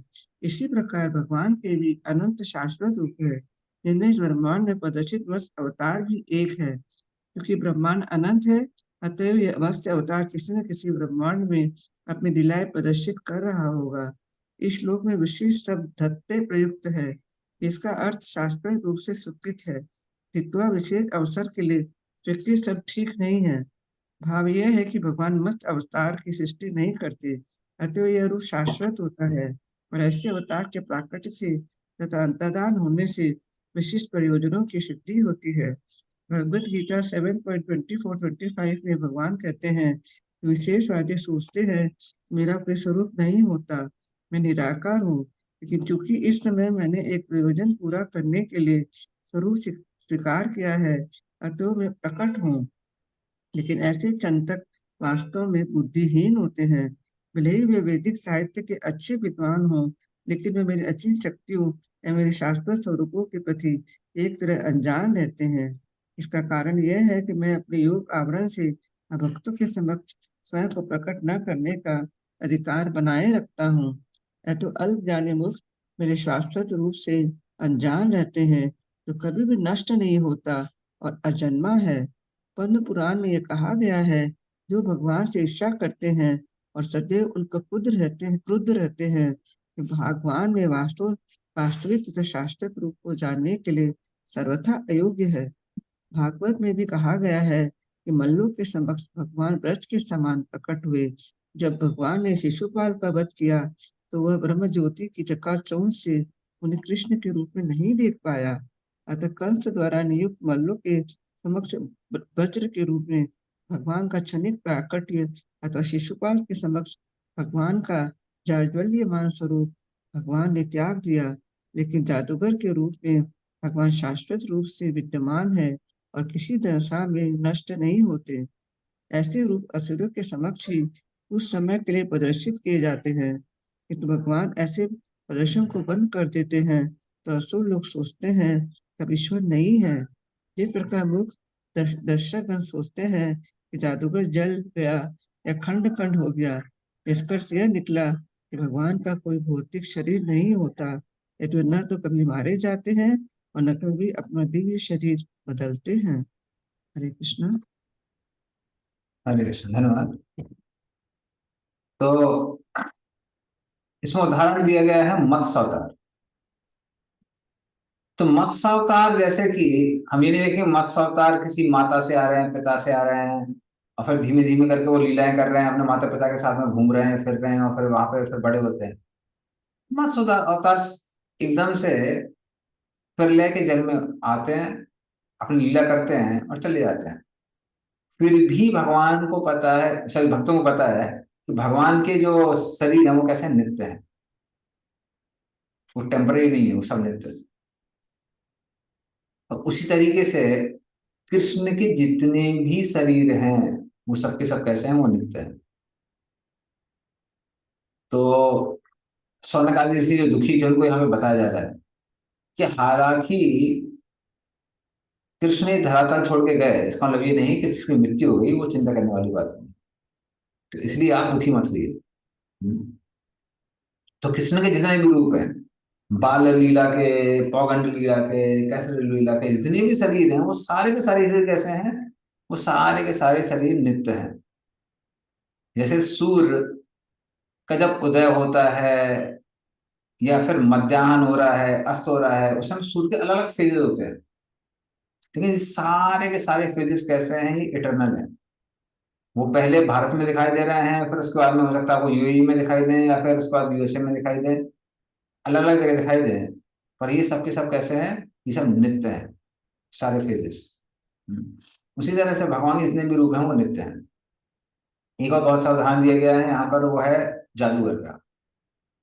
हाँ, तो कभी कभी हम देखते हैं कि अगर हम जादू देखने जाते हैं तो जादूगर कुछ देखे ऐसा लगता है कि वो जल के राख हो गया है, या फिर आप देखेंगे कि वो किसी कमरे में जाता है, छोटे से कमरे में, बॉक्स में, और बॉक्स को अलग अलग तलवार से काट दिया जाता है, तो ऐसा लगता है कि उसका शरीर अलग अलग भागों में कट गया है। लेकिन फिर आप देखेंगे एकदम से जादूगर बाहर आता है, देखता कुछ नहीं हुआ है। तो उस तरह से यहाँ पे देख के लग रहा था कि कृष्ण धरातल छोड़ के चले गए हैं, बल्कि लोगों को बेवकूफ बनाने के लिए भगवान ने क्या किया था। भगवान अपने एक माया शरीर छोड़ के भी जाते हैं, ताकि जो मूर्ख लोग ये सोचते हैं कि भगवान का शरीर हमारे जैसा है, उनको भी कॉन्फिडेंस मिल सके, हाँ हाँ हाँ वैसी शरीर। हम्म तो कुछ लोगों ने कृष्ण की समाधि बनाई हुई है, इसलिए कहते हैं यहाँ पे कृष्ण की समाधि बनी हुई है। तो कृष्ण भगवान ये सब करते हैं, किस लिए करते हैं? लोगों को मूर्ख बनाने के लिए। हम्म, हाँ। लेकिन जो बुद्धिमान है वो भगवान की लीला से भी समझते हैं। जिस जरा ने भगवान को तीर मारा था, भगवान उसको सशरीर वैकुंठ धाम भेज देते हैं। तो जब जरा को सशरीर वैकुंठ धाम छोड़ भेज देते हैं, तो उनको शरीर छोड़ने की आवश्यकता है। हाँ नया बात बोली। प्रभु जी, जब हम लोग वहां जाते हैं और वो समाधि की परिक्रमा करते हैं, तो तब फिर हम लोग भी मायावादी हो गए ना। हम देखिए, हम अगर वो समाधि परिक्रमा गए तो हम क्या याद कर सकते हैं? यही वो स्थान है जहां से कृष्ण कहाँ गए थे? भगवत धाम गए थे। हम्म। तो ठीक है भाई, हमारा ये वो बहुत पवित्र स्थान है जहाँ पे भगवान ने कोई लीला की है। उस तरह से भगवान की लीला को हम स्मरण कर सकते हैं। लेकिन अगर कोई भ्रमित हो रहा है तो फिर स्थान ऐसे स्थानों में जाने की आवश्यकता नहीं है। तो वो हम समझ सकते हैं। तो जैसे एक तो उदाहरण मैंने इसका दिया, जरा का दिया, कि वो जरा ने जिसने तीर मारा था, उसको भगवान शास्त्री भगवत धाम भेज देते हैं, तो फिर कृष्ण को शरीर छोड़ने की आवश्यकता है। दूसरी बात यह है कि कोई व्यक्ति अगर मरता है तो सीने में तीर लगता है या फिर गला कटता है तो मरता है, ये नहीं कि पैर में तीर मार दिया उसे चला जाता है। ये सेकंड चीज। तीसरा सबसे बड़ा उदाहरण क्या है? कि जो भगवान के भक्तों का शरीर ही कैसा है, आध्यात्मिक है, तो भगवान का शरीर भौतिक कैसे हो सकता है? मीरा भाई मीरा भाई द्वारकाधीश के शरीर में समा गई। आंडा अलवर रंगनाथ के शरीर में समा गई। नरोत्तम दास ठाकुर, उनका शरीर दूध बन गया और वो गंगा में बह गए। हाँ। फिर चैतन्य महाप्रभु की लीला में हम देख सकते हैं कि भाई चैतन्य महाप्रभु टूटा गोपीनाथ में चले गए थे। तो बाहर यार देखिए, उनकी उत्तरी की समाधि है, बस छोटी समाधि बनी हुई है बाहर उसी प्रांगण के अंदर। और बाकी चैतन्य महाप्रभु तो टोटा गोपीनाथ में चले गए। नित्यानंद प्रभु इसमें चले गए, बांका राय, एक चक्कर में। तो फिर ऐसा कैसे हो सकता है कि कृष्ण अपना शरीर छोड़ के जाए? मतलब संभव ही नहीं। तो भगवान ये सारी माया रखते हैं, धरते हैं डुअलिटी क्रिएट करने के लिए। इसीलिए भगवान वेदों में भी परोक्ष वाक्य बोलते हैं, मतलब कैसे बोलते हैं? डुअलिटी वाले वाक्य बोलते हैं, डबल डबल मीनिंग वाले, ताकि जो मायावादी हैं वो भी संतुष्ट रह सके, जो ब्रह्मवादी है वो भी संतुष्ट रह सके, और भक्त भी संतुष्ट रह सके। इसलिए कई बार हम लोग अगर कर्मकांडी वाले स्थान में भी जाते हैं तो वहां पे हर भगवान की लीलाओं के कर्मकांडी वर्जन भी है। जैसे दशरथ महाराज तो भगवान राम के आ, नित्य पिता है, नित्य पार्षद हैं उनके। लेकिन अगर आप गया में जाएंगे, गया में एक स्थान पे बताते हैं भगवान राम ने यहाँ पिंडदान किया था। तो भगवान राम को सामान लेने गए, थोड़ा लेट हो गए, तो तब तक दशरथ महाराज आए, वो सीता जी को बोलने के हमको बहुत भूख लगी है। तो फिर सीता माता ने वहां पे मिट्टी की पिंड उनको दान किए। तब दशरथ महाराज को उद्धार हो गया, वो चले गए। तो काफी बड़ी लीला है। कोई उस दृष्टिकोण से बोले, अरे हाँ हाँ हाँ सही है, इसका मतलब दशरथ महाराज को उद्धार नहीं हुआ था। अरे भाई, दशरथ महाराज तो भगवान के नित्य पार्षद है, उनके उद्धार होने वाली बात ही कहाँ से आती है? इसलिए भगवान जब भी आते हैं लीला इस तरह से करते हैं कि जो भी स्कूल्स उन्होंने खोले हैं, कर्म कांड का हो, निष्काम कर्म योगा का हो, ज्ञान योगा का हो, आसान योगा का हो, या फिर भक्ति का हो, सारे मार्ग परमानेंट रहे, कोई एक स्कूल बंद ना हो जाए।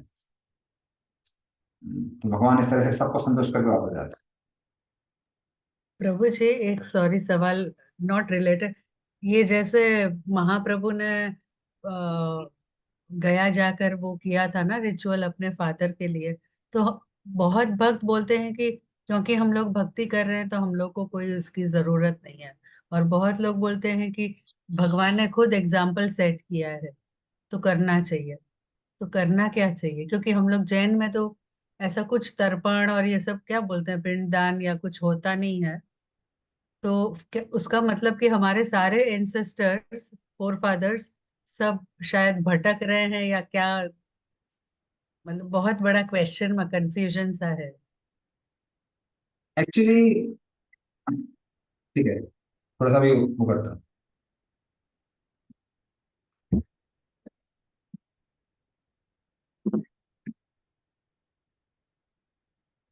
हम्म, तो ये बहुत स्टैंडर्ड क्वेश्चन है। आ, तो जहां तक इस्कॉन के भक्तों की बात आती है, तो किसी भक्त की बात आती है, उनको इन सब चीजों की आवश्यकता नहीं है। हम्म, तो आवश्यकता तो नहीं है, बहुत एकदम क्लियर है। अब किसको करना चाहिए किसको नहीं करना चाहिए, ये सब हम लोग लौकिक दृष्टि से देखते हैं। तो जिन लोगों की वैदिक परंपरा पहले से आ रही है, मतलब पूर्वज करते हुए आ रहे हैं ये परंपरा में चीजें, तो उन डिवोटीज को जनरली क्या रेकमेंड किया जाता है, क्योंकि वो परंपरा आ रही है, आप उस परंपरा को खंडित मत करिए। हम्म, क्योंकि मान लीजिए आप उस परंपरा को खंडित कर देते तो क्या होगा, आपकी आगे वाली जनरेशन अगर भक्त नहीं बनती है तो फिर वो क्या हो जाएगा, वो डिस्टर्ब हो जाएगा। हम्म, तो वो परंपरा को आप कंटिन्यू कर सकते हैं। लेकिन जिसके घर में, जैसे आपने बताया आप जैन हैं, तो फिर वो सब नहीं चल रहा है। तो जब वो चल नहीं रहा है तो फिर एनी अगर आप उसको आगे कंटिन्यू करने की कोशिश करेंगे तो फिर नई कर्मकांडी परंपरा बनाने की आवश्यकता है। अगर आपको परंपरा बनानी है तो फिर आप शुद्ध भक्ति की परंपरा बना सकते हैं कि हाँ भाई अब हमारे आगे वाली जनरेशन है, वो सब लोग मायापुर जाएंगे या फिर वृंदावन जाएंगे या फिर पुरी जाएंगे, वो बना सकते हैं। तो जिन लोगों के ऑलरेडी चल रही है वो परंपरा, उनको जनरली रेकमेंड करते हैं कि नहीं करना चाहिए, उसको तोड़ना नहीं चाहिए। उसका मेन रीजन ये है कि पहली बात तो क्रिटिसिज्म मिलता है बाकी लोगों से, और दूसरा बात क्या होता है कि इन जनरेशन में भी आफ्टर 10 जनरेशन 20 जनरेशन अगर ऐसा होता है इन केस कि वो भाई भक्ति मार्ग में नहीं रहते हैं, कहीं भटक जाते हैं, तो कम से कम कुछ तो प्यूरिफिकेशन का मार्ग उनके पास रह जाएगा। तो जनरली इसलिए उनको कहते हैं। So this is not for a need point of view, this for example point of view. क्या एग्जाम्पल आपको सेट करना है। और प्रभुपाद को भी हम देखेंगे, प्रभुपाद ने भी ऐसा ही किया है। जो विदेशी भक्त थे, प्रभुपाद ने कभी उनको नहीं बोला कि आप जाके ये सब काम करिए। लेकिन जो भक्त इंडियन थे, तो उनको प्रभुपाद ने कई बार रेकमेंड किया कि ठीक है भाई, आप जाके कर सकते हैं। चैतन्य महाप्रभु ने किया है, अद्वैताचार्य ने किया, तो आप भी कर सकते हैं, दर्शन करो। ओके। ओके, चलिए चलते हैं नेक्स्ट श्लोक में।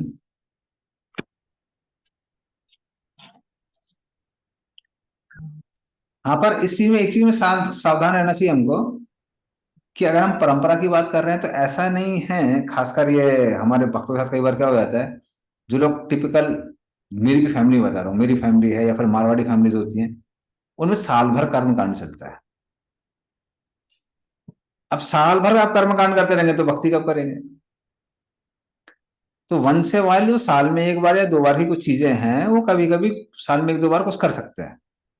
लेकिन साल भर ही सब कुछ करते रहेंगे तो तब तो फिर बेकार है। और कुछ जो चीजें हैं वो हमने देखा देखा है कि वो ऐसा नहीं है परंपरा से आ रही है, वो आ, एक जनरेशन की थी। फॉर एग्जाम्पल, एक समय था जब संतोषी माता की ऊपर मूवी बनी थी, तब से पूरा भारत संतोषी माता की जय, संतोषी माता की जय, वो सब चालू हो गया। हम्म। उसी तरह से ये गुलशन कुमार जी थे, टी सीरीज वाले। हम्म। तो जब तक दाऊद इब्राहिम के लोगों ने गोली नहीं मारी, तब तक उन्होंने क्या किया था कि आ, कौन सी जगह है वो, वैष्णो देवी। हाँ वैष्णो देवी, वैष्णो देवी को बड़ा फेमस कर दिया था। तो वो फेमस होने के बाद में खासकर नवरात्रि इतनी फेमस हुई है, पहले उतनी फेमस नहीं थी नवरात्रि। भगवती माता को पता होगा, है ना माता जी, उसके पहले उतने फेमस नहीं थी। इवन यूपी में मैं देखता था, उतना ऑपुलेंट नहीं होती थी वो टी सीरीज के गुलशन कुमार ने जो अपने भजन वजन गा के वो पॉपुलर किया है, उसका बहुत पॉपुलर हो गई है। सही बोल रहे हो ना माता जी? हाँ प्रभु, यही बात है। एकदम हाँ, सही बात। तो उसके बाद बहुत फेमस हो गई। अभी कल को आया कोई गणेश जी को पॉपुलर कर देगा, कोई शिव जी को पॉपुलर कर देगा। अभी प्रदीप मिश्रा बड़े फेमस हो गए थे बीच में, तो सब शिव जी की जय, शिव जी की जय, शिव जी की जय। फिर बागेश्वर धाम जी आ गए, महाराज आ गए, तो फिर वो सब हनुमान जी की जय, हनुमान जी की जय। तो ये सब टेम्पररी है, पर कुछ चीजें जो ट्रेडिशनली बहुत पहले से आ रही हैं उनको कंटिन्यू किया जा सकता है। सब कुछ कंटिन्यू करने की कोशिश करेंगे तो हो गई भक्ति। साल भर कभी हनुमान जी का व्रत, और कभी देवी जी का व्रत, और कभी गणेश जी का व्रत, और कभी, हाँ, यहाँ पे तो उड़ीसा में इवन वो भी होती है। कल वो थी ज्येष्ठाष्टमी, बड़े बेटे के लिए व्रत रखते हैं। जी। हाँ, ज्येष्ठाष्टमी होती है यहाँ पे। फिर दामाद के लिए कौन सी होती है, वो बिहार में बड़ी फेमस है। जमाई षष्ठी जमाई षष्ठी। बंगाल में हाँ, होती है। हाँ, बंगाल में होती है, वो बिहार का भी कुछ रीजन बहुत फेमस है। तो ऐसे करेंगे तो साल भर कुछ ना कुछ वो पूजा चलती रहेगी, इतने सारे देवता हैं, सबकी पूजा चलती रहेगी। बट कुछ स्पेसिफिक चीजें हैं जो कि परंपरा में आ रही हैं, तो वो कंटिन्यू कर सकते हैं। सब कुछ सेटिस्फाई नहीं कर सकते, तो वो लाइन हमको खींच के रखनी पड़ेगी। और खासकर अगर कुछ फंक्शन हैं जहां पर, खासकर बंगाल वगैरह में कुछ फंक्शन है, वहां तो पशु बलि वगैरह भी चढ़ाते हैं, सब करते हैं, वो फिर जरूरत नहीं है। इवन नॉर्थ इंडिया में कुछ फैमिलीज ऐसी हैं जो मीट ईटिंग फैमिलीज में आती हैं, तो वो लोग ये सब करते हैं, तो वो ऐसी चीजों को त्याग ही देना अच्छा है। बट कुछ चीजें हैं जिसमें भगवान विष्णु ही सेंटर है और ऑलरेडी कई सालों से चल रहा है, तो फिर उसमें दिक्कत नहीं है। तो जो गया का श्राद्ध हो गया, या फिर पिंडदान इत्यादि जो भी है, वो साल में एक बार कभी कुछ करना है वो कर सकता है।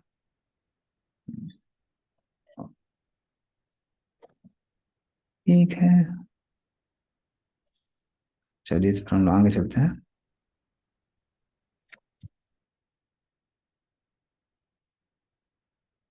यदा मुकुंदो भगवान इमाम महिम जहो स्वतन्वा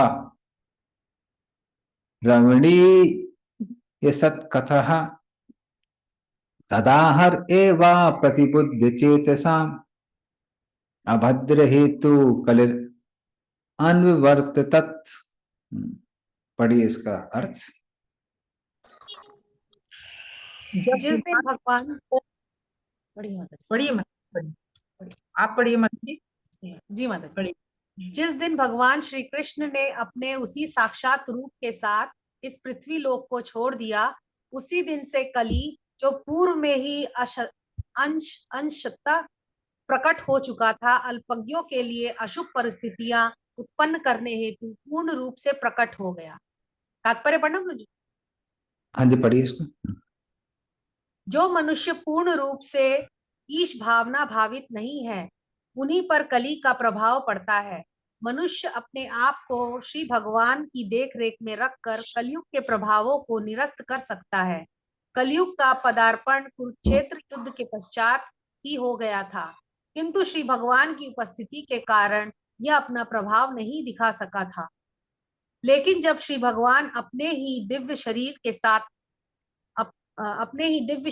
को साथ लेकर इस धरा लोक को छोड़ गए, तो उनके जाते ही कलयुग के लक्षण उसी प्रकार प्रकट होने लगे, जिस रूप में द्वारका से अर्जुन के आगमन से पूर्व महाराज युधिष्ठिर को दृष्टिगोचर हो रहे थे। और महाराज युधिष्ठिर ने ठीक ही इस धरा से श्री भगवान के प्रयाण की कल्पना कर ली। जैसा कि हम पूर्व में कह चुके हैं, श्री भगवान हमारी आंखों से उसी प्रकार ओझल हो गए, जिस प्रकार सूर्य अस्त होने पर हमारी दृष्टि से ओझल हो जाता है। हरे कृष्ण।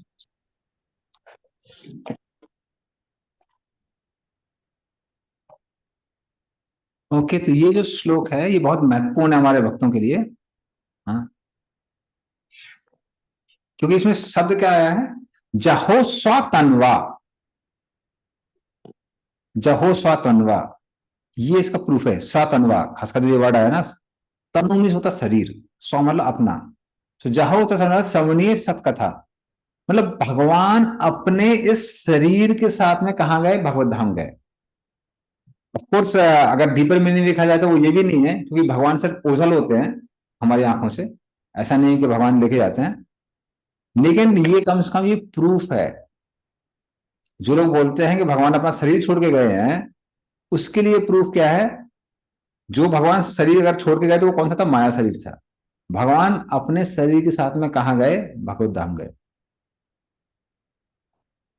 हाँ, इमाम महिम, महिम अर्थात ये पृथ्वी, इस पृथ्वी को छोड़कर भगवान मुकुंद अपने शरीर के साथ कहाँ चले गए?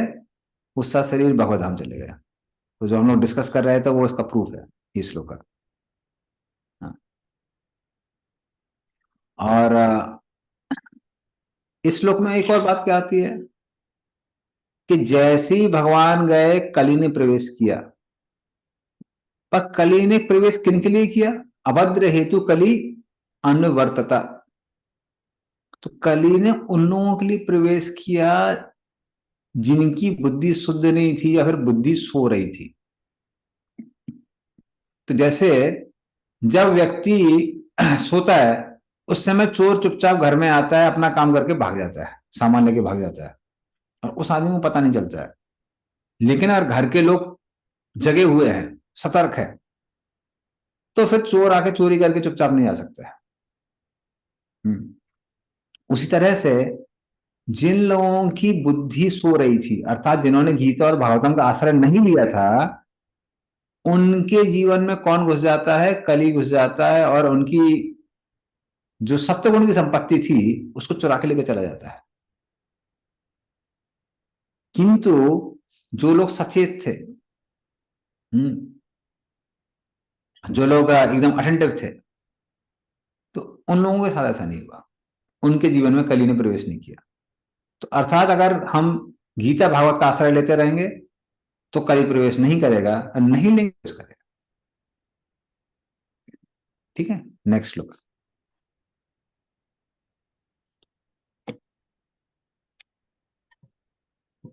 तो हम सेल्फ सिंबॉडी लिखते हैं प्रोपाल। युधिष्ठिरस्तत्परिसर्पणं बुधः पुरे च राष्ट्रे च गृहे तथात्मनि विभावलोभानृत जिम हिंसनादि अधर्म चक्रम गमनाय पर्यधात। पढ़िए इसका अर्थ।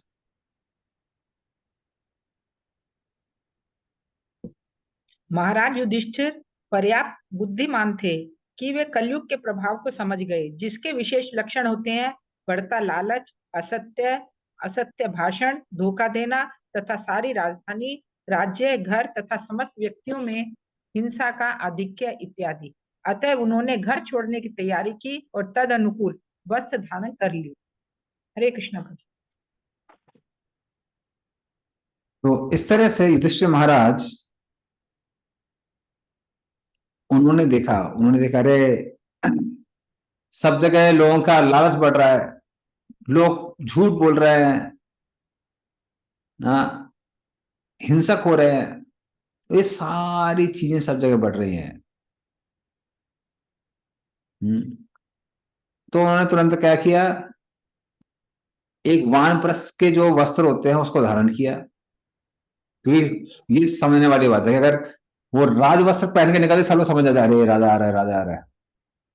और राजा एक बार आ रहा है तो भाई सब लोग फिर मिलने के लिए आ जाएंगे।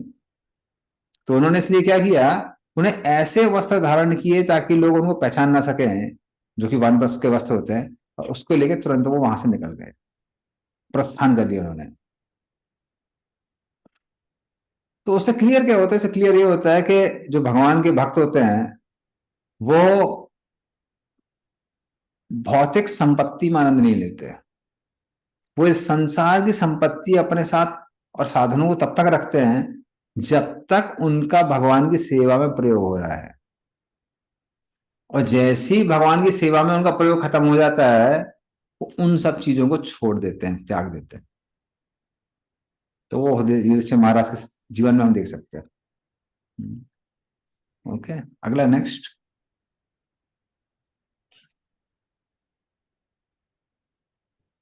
स्वराट पौत्रम विनयिनम आत्मना सुषमं गुणे तोयनिव्यापतिं भूमिर अभ्यसिंचत गजाह वै, पढ़िए इसका अर्थ।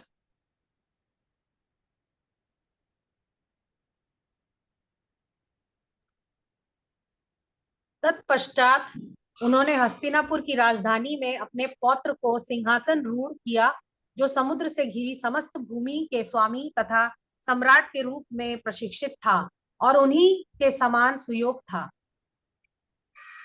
तात्पर्य नहीं, तात्पर्य रहने दीजिए।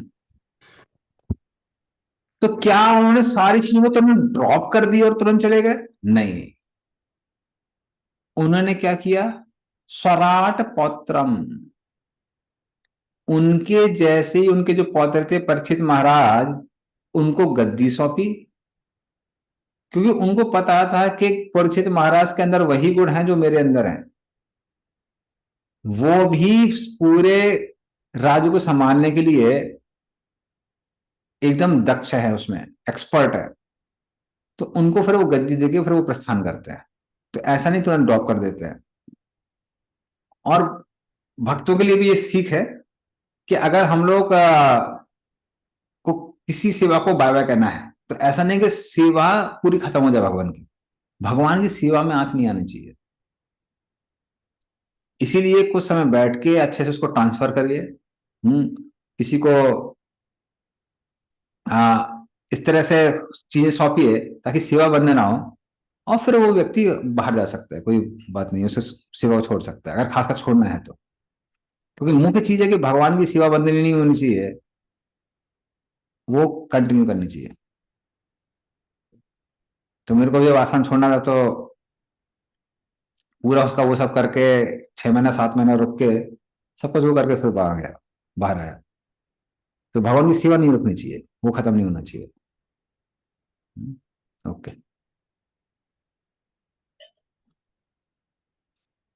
अगला। मथुरायां तथा वज्रम सूरसेन पतिम ततः प्राजापत्यां निरूप्येष्टिम अग्निम अपिबत ईश्वरः। पढ़िए इसका अर्थ। हरे कृष्ण। तब उन्होंने अनिरुद्ध भगवान कृष्ण के पौत्र के पुत्र वज्र को मथुरा में शूरसेन का राजा बना दिया। तत्पश्चात महाराज युधिष्ठिर ने प्रजापति यज्ञ किया और गृहस्थ जीवन त्यागने के लिए अपने भीतर अग्नि प्रतिष्ठित की। हरे कृष्ण। फिर उन्होंने क्या किया? अनिरुद्ध के जो पुत्र हैं वज्रनाभ, वज्रनाभ को उन्होंने उत्तराधिकारी बनाया, किसका? मथुरा का। तो उनको वहां राजा बना के और फिर वो वहां से जाते हैं, प्रस्थान कर जाते हैं। और वज्रनाभ में जितने भी हमारे विग्रह हैं, राधा गोविंद, राधा गोपीनाथ, राधा मदन मोहन, जिनका परिणाम मदन गोपाल था, और केशव जी, श्री केशव। श्री केशव जो जहां पे मैं रहता हूँ रही उसके पास में अभी श्री केशव, और क्या नाम है उनका जो मुखारविंद में है जो डीटी, तो उसकी हरिदेव। मंदिर। हरिदेव कौन कौन? हरिदेव। हाँ, हरिदेव। हरिदेव तो हरिदेव और ये दोनों जगह बुधौली में, बुधौली करके एक जगह है, बुधौली ग्राम, और पास में रसधान है, रसधान और बुधौली अगल बगल में गांव है। तो ये दोनों वहां पे हैं। तो हमारे घर से 45 मिनट लगते हैं। तो ये सारी जो पुरानी डीटीज थी वो सारी डीटीज वज्रनाभ की बनवाई हुई है। तो वज्रनाभ को वहां का राजा बनाया गया। और फिर उसके बाद में युधिष्ठिर महाराज, उन्होंने जो यज्ञ की अग्नि है उसको हृदय में धारण किया। यज्ञ की अग्नि को धारण करने का मतलब क्या है कि अब हम सबको अनाउंस कर चुके हैं, अभी हमारा जीवन है वो भगवान को समर्पित है पूर्ण रूप से। तो उस तरह से भगवान के लिए पूरे जीवन में समर्पित करके अब वो वानप्रस्थ धारण कर लेते हैं। Okay, next. विसृज्य तत्सर्वं दुकूल वलयादिकं निर्ममो निरहंकारः संचिमे सासिस बंधनः। पढ़िए इसका अर्थ।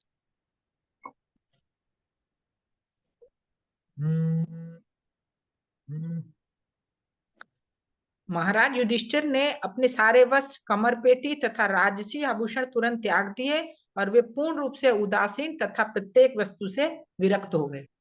हरे कृष्ण प्रभु जी। हरे कृष्ण। तो निर्बंध कृष्ण संबंधे युक्त वैराग्यम उच्यते। तो जब तक वो चीजों को देख पा रहे थे कि ये सारी चीजें कृष्ण से संबंधित है, कृष्ण की सेवा के लिए आवश्यक है, तब तक उन्होंने ग्रहण किया। लेकिन जैसे ही उनको समझ में आया कि अरे इनका कृष्ण से संबंध नहीं है, मेरी सेवा समाप्त हो गई है, पूर्ण रूप से उसको डिटैच होके आगे चले गए।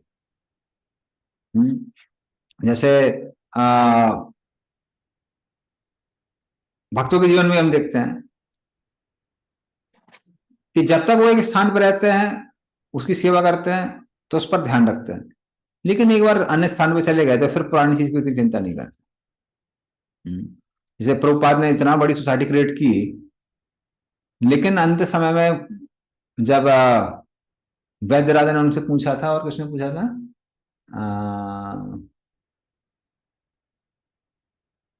ठीक है, एक और कोई वरिष्ठ भक्त थे, उन्होंने पूछा था, उन्होंने प्रभुपाद अभी आपकी कोई इच्छा है?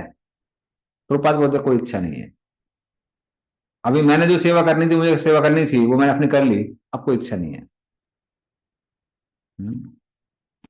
तो उस तरह से युधिष्ठिर महाराज को भी हम देखते हैं कि जब तक उनको कृष्ण की सेवा करनी थी तो सारी चीजों को जिम्मेदारी के साथ करते हैं, और जैसे ही सेवा समाप्त हो जाती है तो उनकी जो आसक्ति है वो भी समाप्त हो जाती है, खत्म, अब कोई चिंता नहीं है। ओके, ठीक है, नेक्स्ट। तो ये आसान नहीं है एक्चुअली, जो जो त्याग करता है ना उसको समझ में आता है। तो कई बार हमको लगता है हाँ युधिष्ठिर महाराज ने किया तो अरे कोई भी कर सकता है, तो ये आसान नहीं होता एक्चुअली। कई बार अलग होने के बावजूद भी वो आसक्ति रह जाती है। खासकर भक्तों ने भी कई बार देखा होगा, जो लोग बुजुर्ग हैं, तो रितमदास माता जी को अच्छा उसका वो होगा कि खासकर आपने जो सारी संपत्ति सब चीजें क्रिएट की है ना घर में, लेडीज ने, कि कौन सा सामान कहाँ होना चाहिए, क्या है, अब सब कुछ इतना मेहनत करके सब कुछ अरेंज किया। अभी कोई नई जनरेशन होती है, वो कोई चेंज करता है तो वाकई में इतना इजी नहीं होता उसको विड्रॉ करना। तो हालांकि हमको पता है कि अभी नई जनरेशन आई है, वो उसको संभालेगी, हमको हमारे उससे आसक्ति नहीं होनी चाहिए, पर इतना इजी नहीं होता है।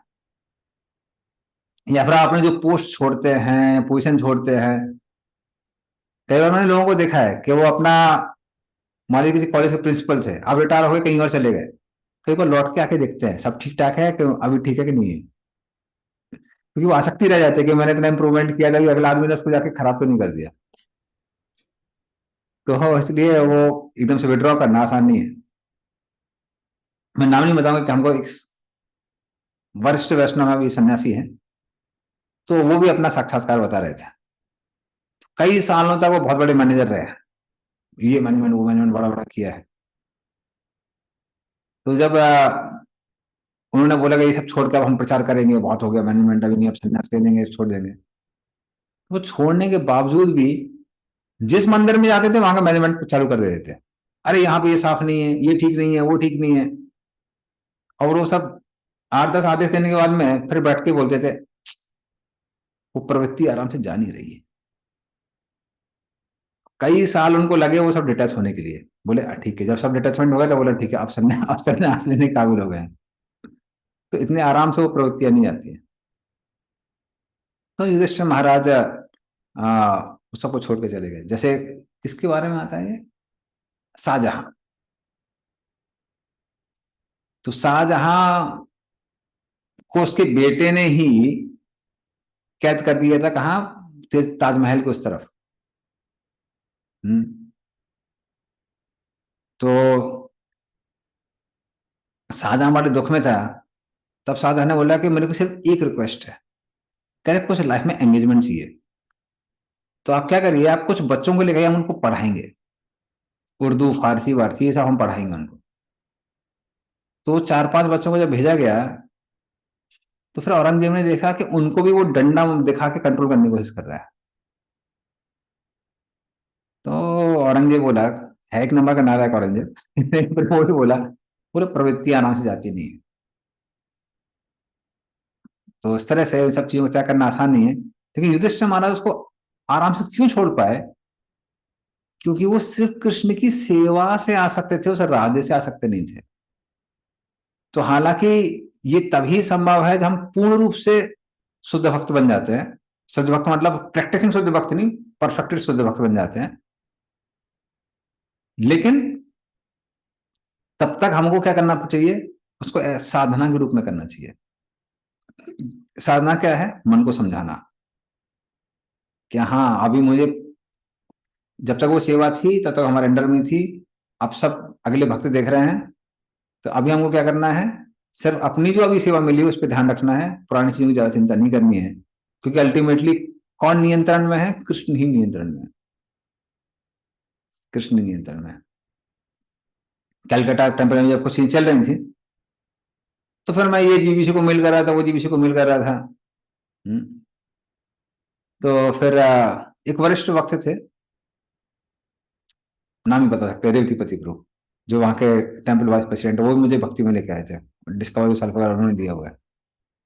तो वो बोल रहे थे, वो कह रहे थे कि देखो प्रभु जी, आप ट्राई कर रहे हैं, ठीक, अच्छी बात है, और आप जो प्रिडिक्ट कर रहे हैं कि हाँ भाई अगर ये सही एक्शन नहीं लिया गया तो मंदिर के भक्त चले जाएंगे, ये हो जाएगा, वो हो जाएगा, ये भी सच है। लेकिन कम से कम एक चीज तो समझिए कि कृष्ण की मर्जी के बिना कुछ भी यहाँ नहीं होता। भले उनकी इच्छा से नहीं हो रहा हो, पर एटलीस्ट उनका सैंक्शन तो है ना। इसका मतलब है कि एक समय के बाद में चीजें भगवान के पास में छोड़ देनी चाहिए। एक लिमिट तक ट्राई करिए, ट्राई करने के बाद में चीजों को भगवान के हाथ में छोड़ दीजिए। सी फॉर सम अल्टरनेटिव। जो आप कर सकते हैं वो करिए, जो नहीं कर सकते उसके जरूर बारे में जरूर से ज्यादा चिंता मत करिए।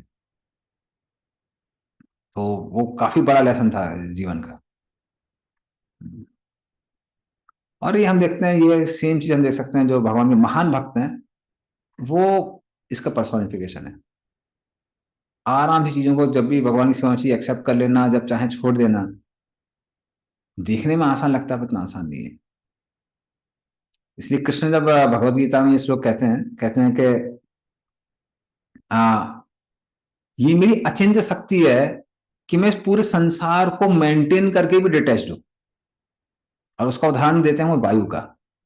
जैसे वायु एक स्थान से जाती है, वहां से सुगंध को इकट्ठा करती है, मान लीजिए कोई बगीचे से जा रही है, तो कैसी हो जाती है वायु? खुशबूदार हो जाती है। वही वायु अगर मान लीजिए किसी गंदे स्थान से जा रही है, जो मान लीजिए नाले से बह रही है, तो कैसी हो जाती है? उसमें दुर्गंध आ जाती है। लेकिन वो उन पदार्थों को लंबे समय तक नहीं लेके जाती है, उनसे डिटैच रहती है। तो उसी तरीके से भगवान कहते हैं मैं पूरी सृष्टि को बनाता हूं, उसको मेंटेन करता हूं, लेकिन मैं उससे बहुत ज्यादा आसक्त नहीं हूं। कृष्ण बोलता, अर्जुन कहता है अरे भगवान जब आप उदाहरण दे रहे हैं तो आप कैसे बोल सकते हैं कि ये जो आपकी एबिलिटी है अचिंत्य है? कृष्ण बोलते हैं वो इसलिए अचिंत्य है क्योंकि इस संसार में जो भी व्यक्ति करता है, किसी भी चीज को क्रिएट करता है या मेंटेन करता है, उसे आसक्त हो जाता है। उसको करके और आसक्त ना होना, ये भगवान बोलते हैं मेरे लिए संभव, हर व्यक्ति के लिए उतना संभव नहीं है। तो ये जो युधिष्ठिर महाराज ने किया, ये स्टेप अपने आप में बहुत एग्जाम्पलरी स्टेप है। तो हम लोग इनिशियली नहीं कर सकते, बट ऐसे साधना हम ले सकते हैं कि हाँ भाई जो चीज हमारे कंट्रोल में नहीं है छोड़ दीजिए उसको। तो बहुत सारी चीजें कंट्रोल में होती है गृहस्थ लोगों के लिए, आपके खुद के फैमिली मेंबर्स, प्रॉपर्टी। हाँ, जैसे हर भक्त होता है, माँ बाप का इच्छा होती है कि हमारे भक्त, हमारे बच्चे वैसे ही बने जैसा हम चाहते हैं। हमारा सबका एक वो रहता है। तो ब्रह्मचारी लोगों के अपने अपने डिपार्टमेंट होते हैं, वो चलाते हैं। जो आदमी होते हैं वो अपनी दुकान चलाते हैं या फिर वो चलाते हैं, और घर में जो गृहिणी होती है वो अपने किचन चलाती है। उसी तरह से बच्चों के बारे में सोचते हैं कि इस तरह से हमारे बच्चे ढलने चाहिए। बट एक कुछ समय रियलाइज होता है कि नहीं नहीं नहीं, चीजें हमारे कंट्रोल में नहीं, कंट्रोल के बाहर जा रही है। एक समय तक प्रयास करना चाहिए, उसके बाद समझ जाने की भगवान की इच्छा है। Okay, Sumit Chetan Prabhu So we can discuss some things now, or we should, क्योंकि अभी 10 मिनट बचे हुए हैं, तो अभी हम लोग ये एंड करते हैं और फिर आप रिकॉर्डिंग स्टॉप कर सकते हैं। तंत्रा श्रीमद् भागवतम की जय, श्री प्रभुपाद की जय, जय। हरे कृष्ण।